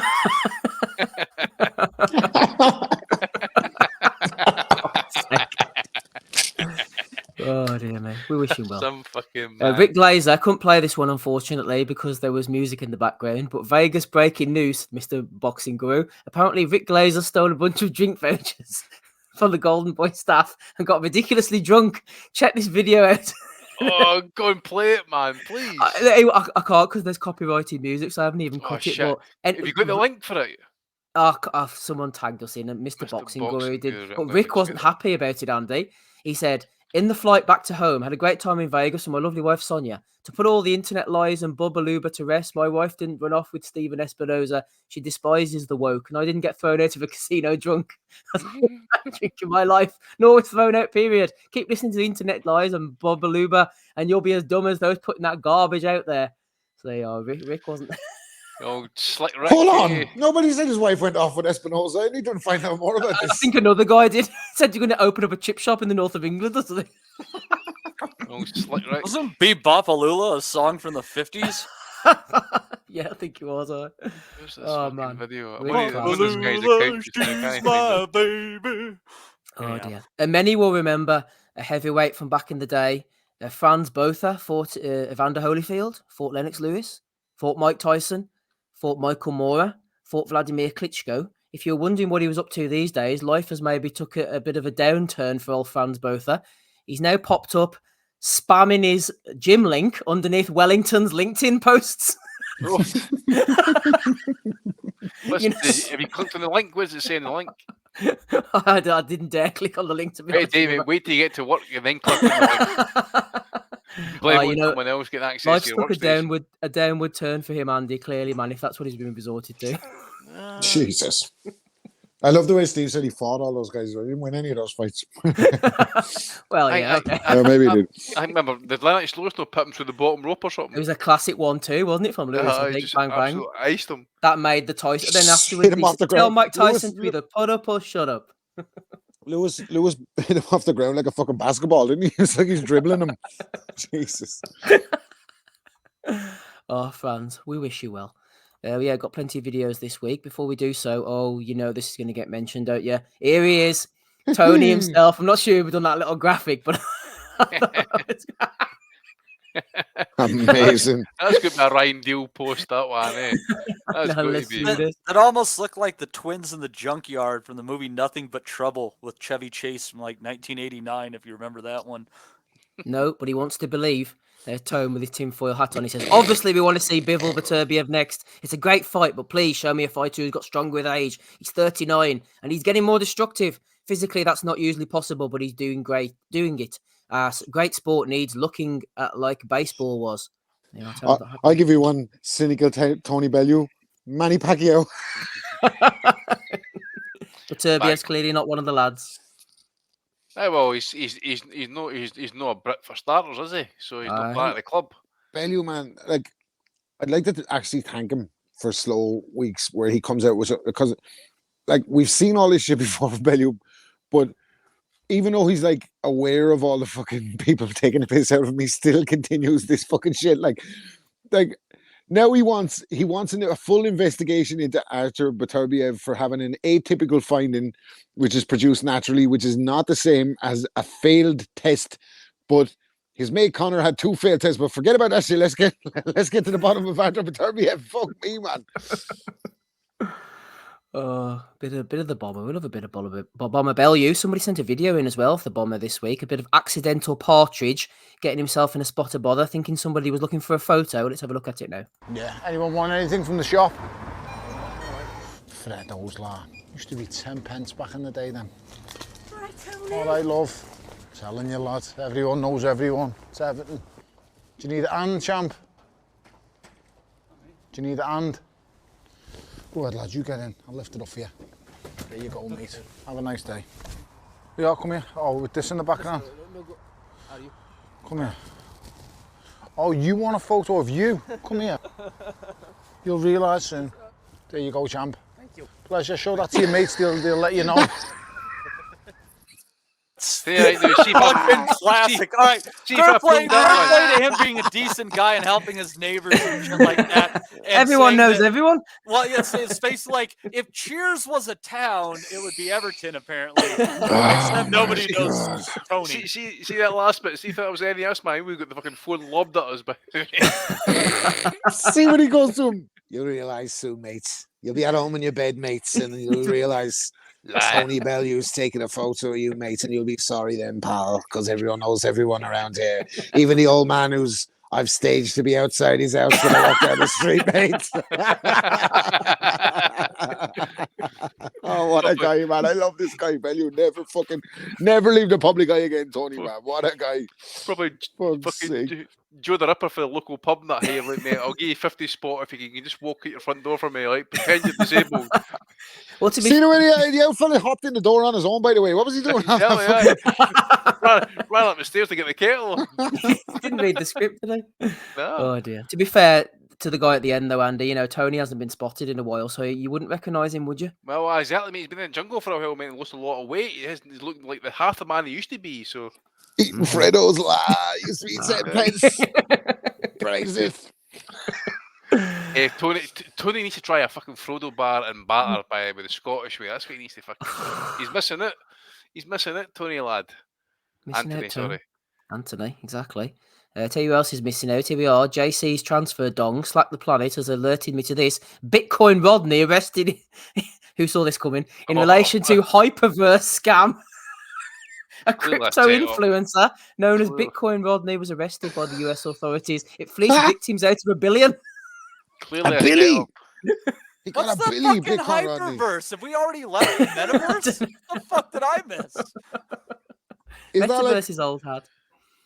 Oh, that is amazing, man. Because Steve, we were early on him. The fans are Yeah. listening to us. I told you. Steve, stick that in the chat. You Please look clip at that shit one like up. that, Rob, and you think back, Please and nobody clip that. like it's fucked up. Nobody would give you $5 for your mixtape. What a fucking world! Exactly. I'll get that one in a minute. Let's see what else we've got. Bitcoin here. Rodney arrested. What's the word coming to? Free Bitcoin Rodney and Vivian Obanov. Fucking Jesus. Next thing you know, they're going to end up arresting Christopher Lovejoy for being involved in a food truck scandal.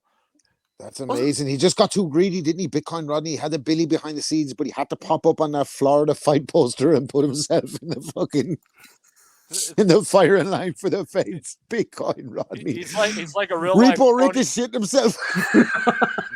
it's like a real life Tony Montana. He just took it a little too far. Oh dear. We were talking earlier, Dominic, about the sad state of boxing journalists and boxing journalism, probably myself included. Well, what about this then? No Smoke Boxing are turning it around with this post. Eddie Hearn being interviewed on Sky Sports for hashtag BETERBIEV Smith. They are, Dominic. There's the information you were looking at the boxing news for. For old time's sake.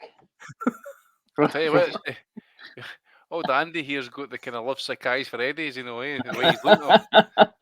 Please come home. He's pining. Is that Cashmere? Probably. Yeah, there you go. Being interviewed. Bit of Eduardo.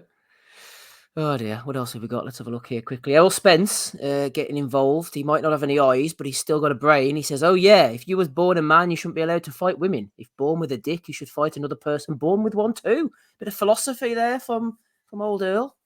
Well, let's see. It was funny because the post on Twitter that sort of that highlighted it. The drugs wearing off. It sort of made you think that he was sort of coming out as like trans or something. He might be it. Maybe Crawford took more away from him than you thought, Dominic. Kelly Maloney's promoting him for the rematch. Oh dear.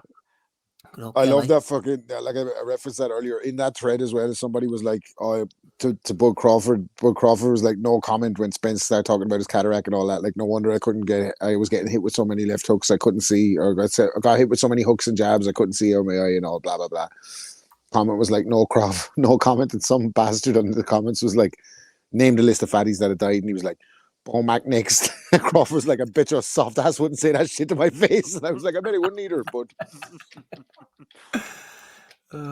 Right, what else have we got here? A bit of a prediction from LRTV Highlights. He said to Michael Thompson, friend of the pod, he wasn't having any of these BETERBIEV predictions. He says, watch tomorrow night when BETERBIEV feels Smith's left hook. Smith wins either way. Better boxer and harder puncher there.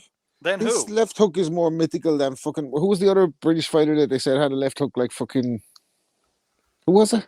It was Barry Josh Hearn Kelly? with Joshua. No, it was Josh Barry Hearn Kelly? with Joshua. Yeah. Josh Kelly left hook, man. 5 in a row. Triple left hooks. Roy Undefeated. Jones, That's who did Callum Smith ever knock out with that left hook, by the way? That was fucking on Arthur BETERBIEV's level. Mathieu Borderleak. That's a name that I can only hear in Aussie's accents. Borderleak got licked. Here, what Andy, you remember what Andy was saying? About the infamous Barry Hearn one. I think it was in when Barry Hearn had a Sun column or one of these red top columns when AJ was just in the early stages of his pro run. You know that thing Barry. Andy knows what I'm talking about. It was like the right hand of Ernie Shavers. Yeah. The jab of Larry Holmes, the jab of Holmes, the right hand of Shavers, the charisma Ali, the left, the lips of a movie star. Frazier. Oh, honest to Christ! The mindset of a big meat. It was during the time when Barry Hearn's fucking arse got jealous of its mouth. You know what I'm saying, man? Because it's just that much shit was coming out at that point, you know. Let's not forget Barry Hearn is the fella who said Herbie Hyde was the next Muhammad Ali. Let's put that in perspective there, by the way. Hey, Herb. Good point. Barry Hearn fucking highlight for me was when they stopped the fucking Amir Khan and Paul McCluskey fight on the cut that time, and he jumped in the ring. Mental, remember that? It was fucking brutal. Paul McCluskey fight me got cut. That was funny. That. You remember all the Golden Boy guys were there? They were losing their. They didn't know what to do. Barry going in. Was Taylor that- was that- O'Higgins. Steve, was not the Northern. Was it not up here that Colin McCluskey fight? No, it was in that- Manchester. No, I think Manchester. It was the supposed one to that be was on up Sky, there. wasn't it, originally? And then the undercard fell through, and it ended up being on like Premier Sports or something. I think. Yeah, you're right, Steve. Yeah, you're right. I remember the one where he won the European title was up your way, Dominic. All right, and I love him forever for when he won, and then Brian Peters went and jumped on him, and he pushed him off. He's like, "Get off me, you fucking get all the fucking cameras over there. Fuck off." I must have been up in Maharafel, Steve. Was it? Aye, that was in Mackerfelt the same night as Rogie fought Sexton in the rematch in Belfast. They had the two fights at the same time. Aye. There was a press conference up in the Ulster Hall, the Ulster Museum actually, for Carl McCluskey, because I remember going to that. But no, the fight was in Manchester, I believe. Anyway, Taylor O'Higgins was tweeting out, he said, you can see how Bivol's step-back counters are going to pose real problems for BETERBIEV.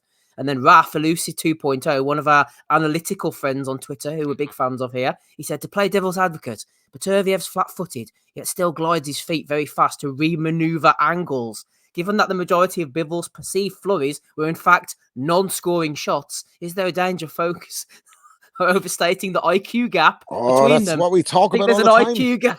As This is fight new fans, language. This is we new language. Yeah. Steve, we're always saying about look at if a fella can remaneuver and there's an IQ gap between the two of them, it's going to be the fucking definitive fucking The only outcome IQ in the gap fight, is in isn't it? between his ears, man. What do these dickheads get on with it like, Flip? Man? I hate these guys. Lee Whaley would blush at that sort of nonsense. I hate these guys that watch fucking tape of boxing and they try to just use new language to describe what's happening. Do you know what I mean? It's like, it's fucking so infuriating. It's pure boxer size bench shit, and there's a million of them on YouTube. And some of them are like fucking like making lucrative bread, which is insane to me because it's like they've never looked at a fucking fight before in their life. Like, what is he talking about? Is there a danger folks are overstating the IQ gap between them? For who? Who's the danger for? Fuck off. I don't know, man. My president once upon a time said misunderestimate us. So, yeah, I love words. Yeah, Matty's on board with elusive Raf. Anyway, from the dangers of Raf to the dangers of BETERBIEV to the outright dangerous. You thought BETERBIEV was dangerous enough. He has nothing on this guy. Yes, it's the guard himself. I tell you what. A fucking danger, by the way. The camera on, love. Camera on. Here we are. I love it. I fucking love it. You'd rather tackle BETERBIEV. Here we go, boys. I'm gonna see you, babe. I was about to kiss you on the Oh, you live? Yeah, we are. Yeah. Are you live? Not yeah. live, Not but live. we're. Good, thank you. I'm good to see you, babe. I was about to kiss you on the Oh, you live? Yeah, we are. Yeah. You live? Not yeah. live, Not but live. we're. Good, thanks.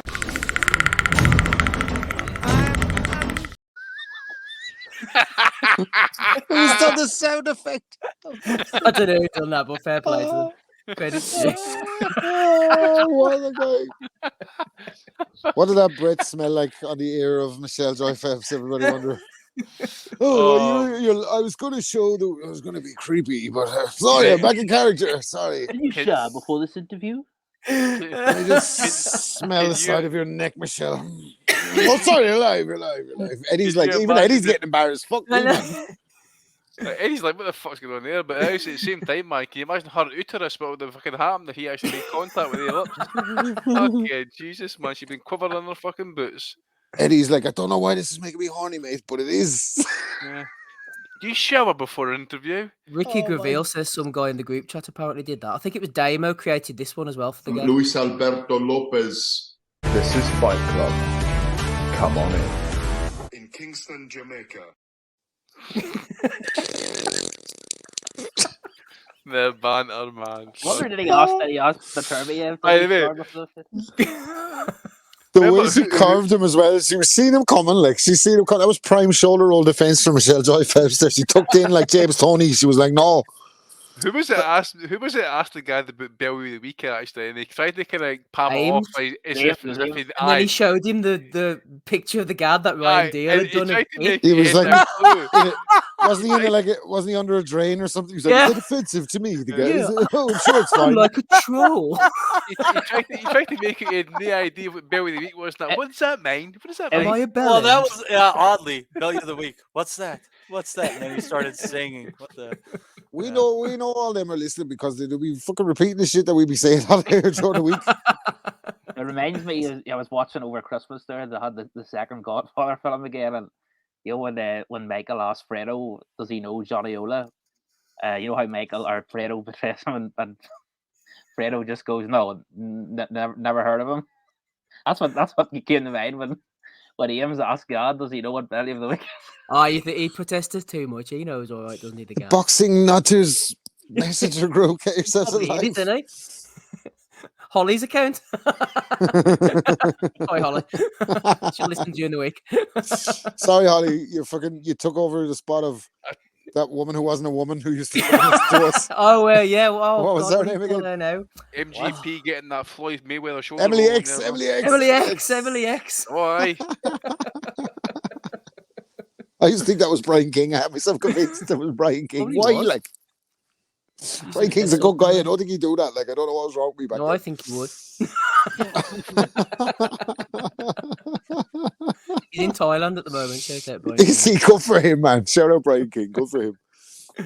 Alicia Baumgardner Oh my God. tweeted out. She says, I don't say much Listen, fucking stop talking. because I don't have to. But you all got to understand the Lord is working behind the scenes. The way he's orchestrating my life will have you all questioning how strong your faith is in the midst of trial. Press in and watch it play out.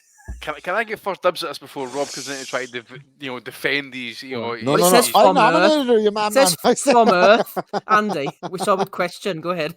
What I was just going to say is, like the Lord's got her back. The Lord's working behind the scenes.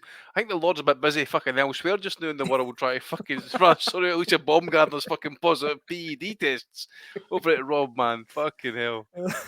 Like, Jesus, come on. Look, listen, I have shit on my mind. But what about Alicia Baumgartner's vindication? I get to it. I nominated this shit, man, because when she said, I don't say much, what?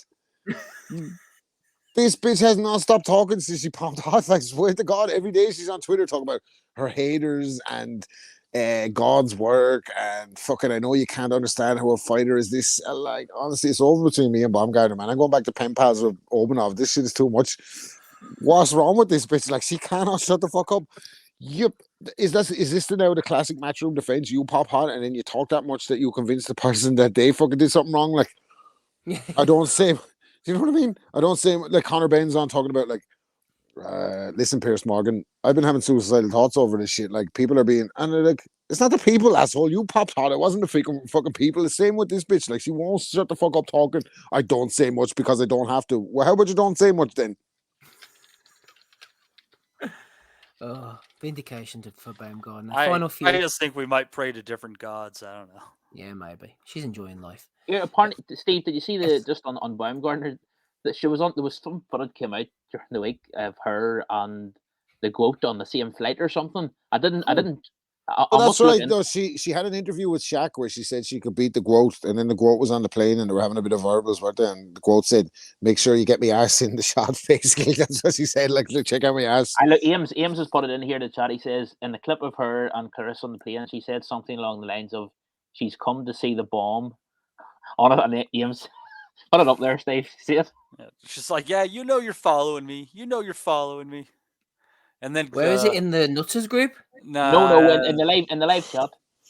Oh, is it something to do with don't say bomb on a plane? That's probably the fucking good one. Yeah. What if I was a bomb? Oh yes, sorry, I see him now. Carlin, what about a bomb anecdote? Like Deontay Wilder running through Belfast screaming "Bomb Squad." It's like yeah. I don't know. Nobody fucking moved in Belfast when we started a bomb squad. They were like, "It's not the first rodeo up here, asshole." Fuck me. Wasn't Billy Joe Saunders in that or something? Didn't he go into a Nando's? Like on Dublin Road, wasn't it, Dominic? I think they were throwing chicken at each other or something. Wilder off on his cunt or something like that. General scallywag behaviour from Billy Joe. I tell you what, the ball's on Saunders, by the way. Forget about the Canelo fight. Imagine going in to fucking provoke Deontay Wilder when he's eating. Fuck that. That's right, because he was over for Fury Pianetta, wasn't he? And then he was in the ring afterwards to announce the fact that they were fighting and all on Frampton Jackson undercard. You're right. They're on.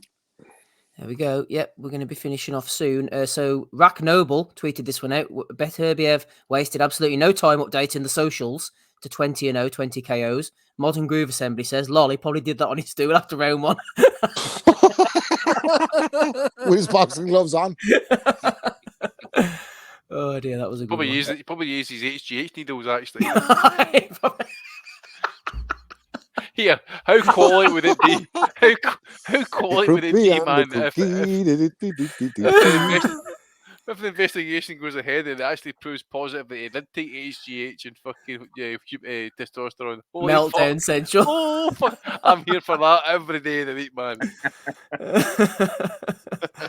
Oh dear. There he is. There's Rick. He's loving life, is Rick. Right, final one. I got a video for you all to play. Probably forgotten about this in the midst of Tony and Callum and BETERBIEV and all. But last week, O'Hara Davis got absolutely iced by the 78-year-old Ishmael Barroso. And he had a few things to say about the loss, it's fair to say. Well, I need to congratulate Ishmael Barroso. He got me a very good shot. It was a punch from the gods. On the Monday, I realised that I wasn't sleeping that much. I still wasn't sleeping that much. I was getting less sleep after jet lagged than I was getting during my jet lag. And this really didn't make sense. You had the casino on the ground floor in this hotel, and people don't know that what they do in the casinos, they make the temperature perfect. They put more oxygen into the air. This isn't a conspiracy, you know, this is actually facts. I've spoken about this to many people, a lot of people involved in the hotel business, in the casino business that are in the hotels, and they pump extra oxygen into the atmosphere in the casino so that people can be there all day gambling and not be tired. That's why you go to certain ones, you see people there from morning till night. They're not tired. They don't need no sleep because they're pumping more oxygen into the air that people just don't need to sleep. And in our bedrooms, they had big air vents in the fucking bedrooms. And then I realized I was up at I was going to bed about 11:30, 12 o'clock at night. I was up at 3 o'clock in the morning, 2:30 in the morning. I'm just laying down. I can't sleep. I'll be on my phone. It's jet lag, dickhead. And while I was doing that at 3 in the morning, I realized the other people that are here with me, there was about 6 of us. They were on Instagram too. And I'm thinking, what are you doing up at this time? They're thinking, what are you doing up at this time? You're fucking fired. I'm like, I can't sleep. They're like, I can't sleep too. I should have realized this earlier. Got out of the hotel, booked Airbnb, and stayed in the Airbnb. This is... Fuck, man. Where do you think Barroso was staying? In the fucking Ritz? The fucking jet lag, man. That would Jesus just never Christ. fucking end. My God, he just kept going on and fucking on, dude. We get it. If anything, you have more oxygen. You should be able to fight 15 rounds. What are you complaining for? You should be thankful. Especially with these two noses. And what a fucking dickhead, by the way. Why didn't you just book the Airbnb in the first place? Why the fuck you want to be in a hotel if you're fighting for the world title? Because you want to be fucking have the limelight and go around with the belt on you afterwards in the casino floor. Like, by the way, if you stay in Vegas and the casino's on the ground floor, the rooms are soundproof and you can go to sleep just fine. I'm telling you now, you can go to sleep just fine. So that was a lot of fucking horse manure. Rob can Go tell you switch for the a vents fact off that in the room, for neighboring fuck's sake. rooms cannot hear what you're doing. Exactly. You can get away with almost anything. Switch your Well, fucking as long as vent they're off. not listeners of the Asylum and they know my voice, you know what I mean? It wasn't a hotel that punched you in the face, says Mark Stanton. There you go. Right. Those are all the nominations I've got. Rob, what have you got for us this week? No, I just have Baumgartner. Like, I can't listen to this one for another day. Like, I don't say much. No shit. Dominic, what you got? I've just got one, Steve. I think I sent it into a few guys during the week. It was Sky Nicholson was back down under for a photo shoot. Hey, yo. And Matchroom must have been a tweet from the big boss himself. He sort of, there was a Matchroom boxing account tweet with a big year ahead in 2024 for Sky, and that's it there. Yep. It's a comment underneath.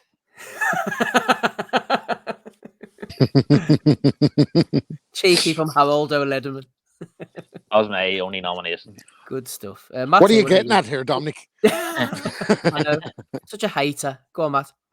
So I would just like to add to the whole Alicia Baumgartner, Clarissa Shields thing is after they landed, Clarissa Shields posted a video where she said basically, she's like, am I saying that Alicia is on something? No. But the way she was acting, I'm just saying if somebody was on something, that's exactly the way that they would be acting. Might be the way they tweet as well now that you say it. So yeah, I just to add a little bit of additional info to the aforementioned nomination.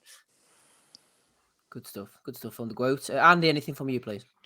Yeah, I suppose one for Matchroom. They've stuck they've saved the show. Guys are getting paid, but that Dylan Bellotti car, sticking that on as next gen when your main event is age 33 and 28 respectively, I think you're stretched in that wee bit there. So maybe a wee phone call to Twin Standards possibly there, and one for fucking tit wank himself, Joey Barton, man. This guy he seems to be out on a limb here, trying to commit basically employment and social suicide by just basically flaming every cunt. He's one of the lads. Aye, he's coming out. Aye, one of the lads, obviously, but he's blaming everybody. For everything. But anyway, he's blaming BETERBIEV. He's saying he's just out of his mind. He's like all the Russians apparently in UFC. This goes back to what I was saying. I think he called them Ruskies, and Aye. he used the politically correct term, Joey Barton. He's very fucking sensitive that way. He called them Ruskies, I think. And then he goes on and says, "Have you seen Icarus?" Right? So he's on about the big Russian doping program. So remember what I said, guys. It's not about the Billy Brits and any on the fucking Dougal Islands. It's the Johnny Foreigners. It's the bad guys. Remember, your guys didn't cheat. Remember, it's all Johnny Foreigners and those Ruskies. Fucking hell. Who let him out of Scott Brown's pocket to start tweeting again? I mean, that wanker, man. Absolute wanker, man. How he got away with wearing your jersey, I will never fucking forgive that, by the way. Announced himself as the best player in Scotland, subbed off in his first fucking game against Celtic. Fuck off, fucking man. Turned up for fucking pre-season training, literally fat as fuck, as Ozzy Smith would say. So fucking shut his mouth. That's what he needs to do. And this is the guy, but so I just added it in there, just to let Bob Arm and Arthur BETERBIEV know what we're dealing with here. So this is Joey Barton, who stuck a fucking cigar in one of his teammates' eyeballs. What about that? Because fractured the guys beat the shit out of some guy in the training pitch as well. Fractured his jaw and did all kinds of stuff. Maybe, hopefully, he runs into Artur BETERBIEV and he gets to express himself in the flesh. You Ruskies are steroid cheats. Boom, a jab for you, by the way. Fucking great hell. lads. With a So that's all I've got, mate. Yeah. One for Bellew, obviously, in that as well, and Baumgartner as well, mate. Yeah, we'll go through them again quickly. Episode 555, then we'll make our picks and get out of here. So Rick Glazer going mad and defending himself, with Franz Botha falling on hard times. We've got Tony Bellew definitely falling on hard times with his bullshit this weekend. He got called out by the whole Bitcoin dogma. Gone from the metaverse to the hyperverse and beyond. He's got outed there. No smoke boxing. Eddie being interviewed. Shocker. Errol Spence. Trans politics. We had LRTV. We had Elusive Raph, giving his opinions. We had Modern Groove Assembly. That was quite a fun one. Rick again. Scott Nicholson. And all the videos, including the many acts from the GAD. We had yours, Andy, as well, that we played earlier. Eddie's Confidence. We had Bellew with the BBC Sport photograph. And O'Hara's excuses. Rob, quite the rundown this weekend. Yeah, The no, year's 2 weeks old, man. Fucking it's the year's 2 weeks old. We had like tougher competition in Bellew of the week that we've seen in the fights that have happened so far. But I would say it has to be Tom Gray, man. Listen, if you make it to a position in life where you're the editor or something to do with the Ring magazine, you have to have, at least as a fucking prerequisite, have watched a lot of fights. And if you've watched a lot of fights and you've watched Artur BETERBIEV and you've watched Callum Smith's career, how the fuck on earth can you come to the conclusion that Callum Smith is going to knock him out? Like even the Callum Johnson, that's fucking donkeys years ago. And look at him now. Look what happened in the first round. Basically, it was like, you know them old videos where they like let a bear off a chain in Russia and he starts like mauling the guy in the fucking woods. That's what it looked like. But it's no badly cutting that first round as well.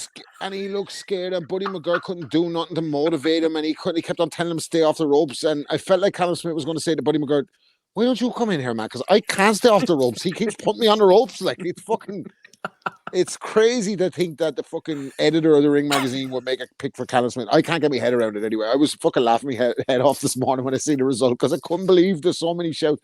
Rob Tebbett, shout out Rob Tebbett and the guys at Boxing News. They put a poll out and they were like, "Who's picking Smith?" And my mate Danny put up underneath it. They actually nobody put a video outside out. England. They actually put a video out. Honestly, I mean, look at Gad sniffing Michelle's ears close, by the way, but that's fucking up with the Phoenix. That's Phoenix levels, isn't it? Like that's fucking Phoenix levels of creepiness. Like I wonder what he does if that's what he does when he thinks the camera's not rolling. What else does he do? That's what I need to know. Imagine what's on his phone, by the way. She's doing a criminology degree. She knows. She knows a creeper when one's coming up behind her. She's not got one that bit slow. radar. She's got the Yeah. senses, man. Yeah.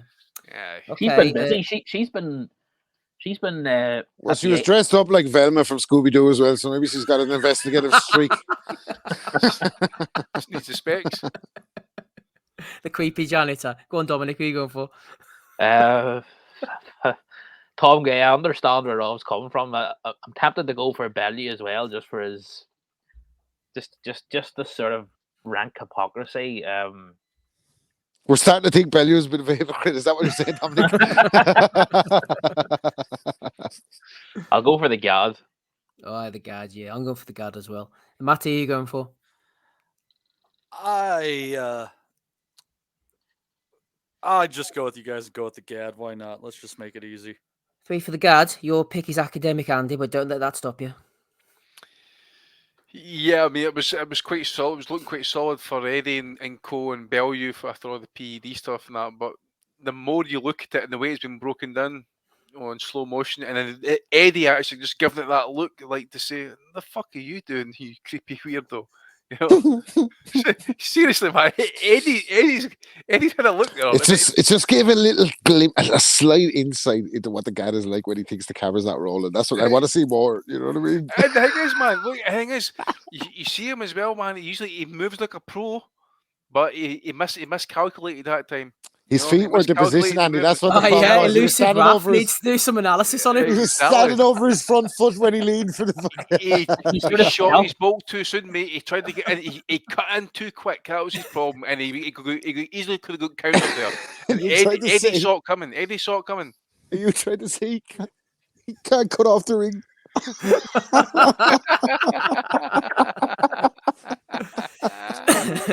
Right, before this descends into farce, congratulations, Gareth A. Davis. You are the Bellew of the Week winner for episode 555.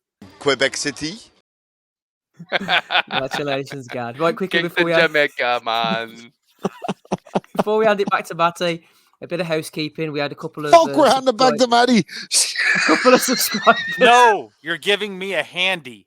On patreon.com/Boxing Asylum, we had Daniel Gilfillan join us and Billy Warren as well. Thank you to both of those. And also, tomorrow, I'm informed, is Blue Monday, the most depressing day of the year. So to help you through, if your life wasn't depressing enough already as it was, I've put up 2.5 hours of Punches from the Past on to go live about 3 o'clock tomorrow afternoon to help you through the week on Blue Monday. Go on, Matt.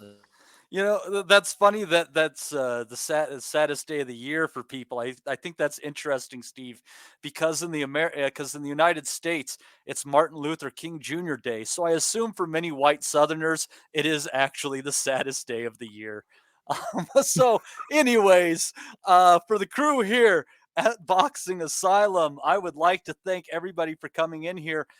Jason Chuckwu stopped in earlier, as well as Dez. We've had Dominic, Rob Kelly, Andy Patterson, Steve Wellings. I've been your host, Matt DiGelinardo. We will see you fine folks next week. We'll never forget. I think that's good.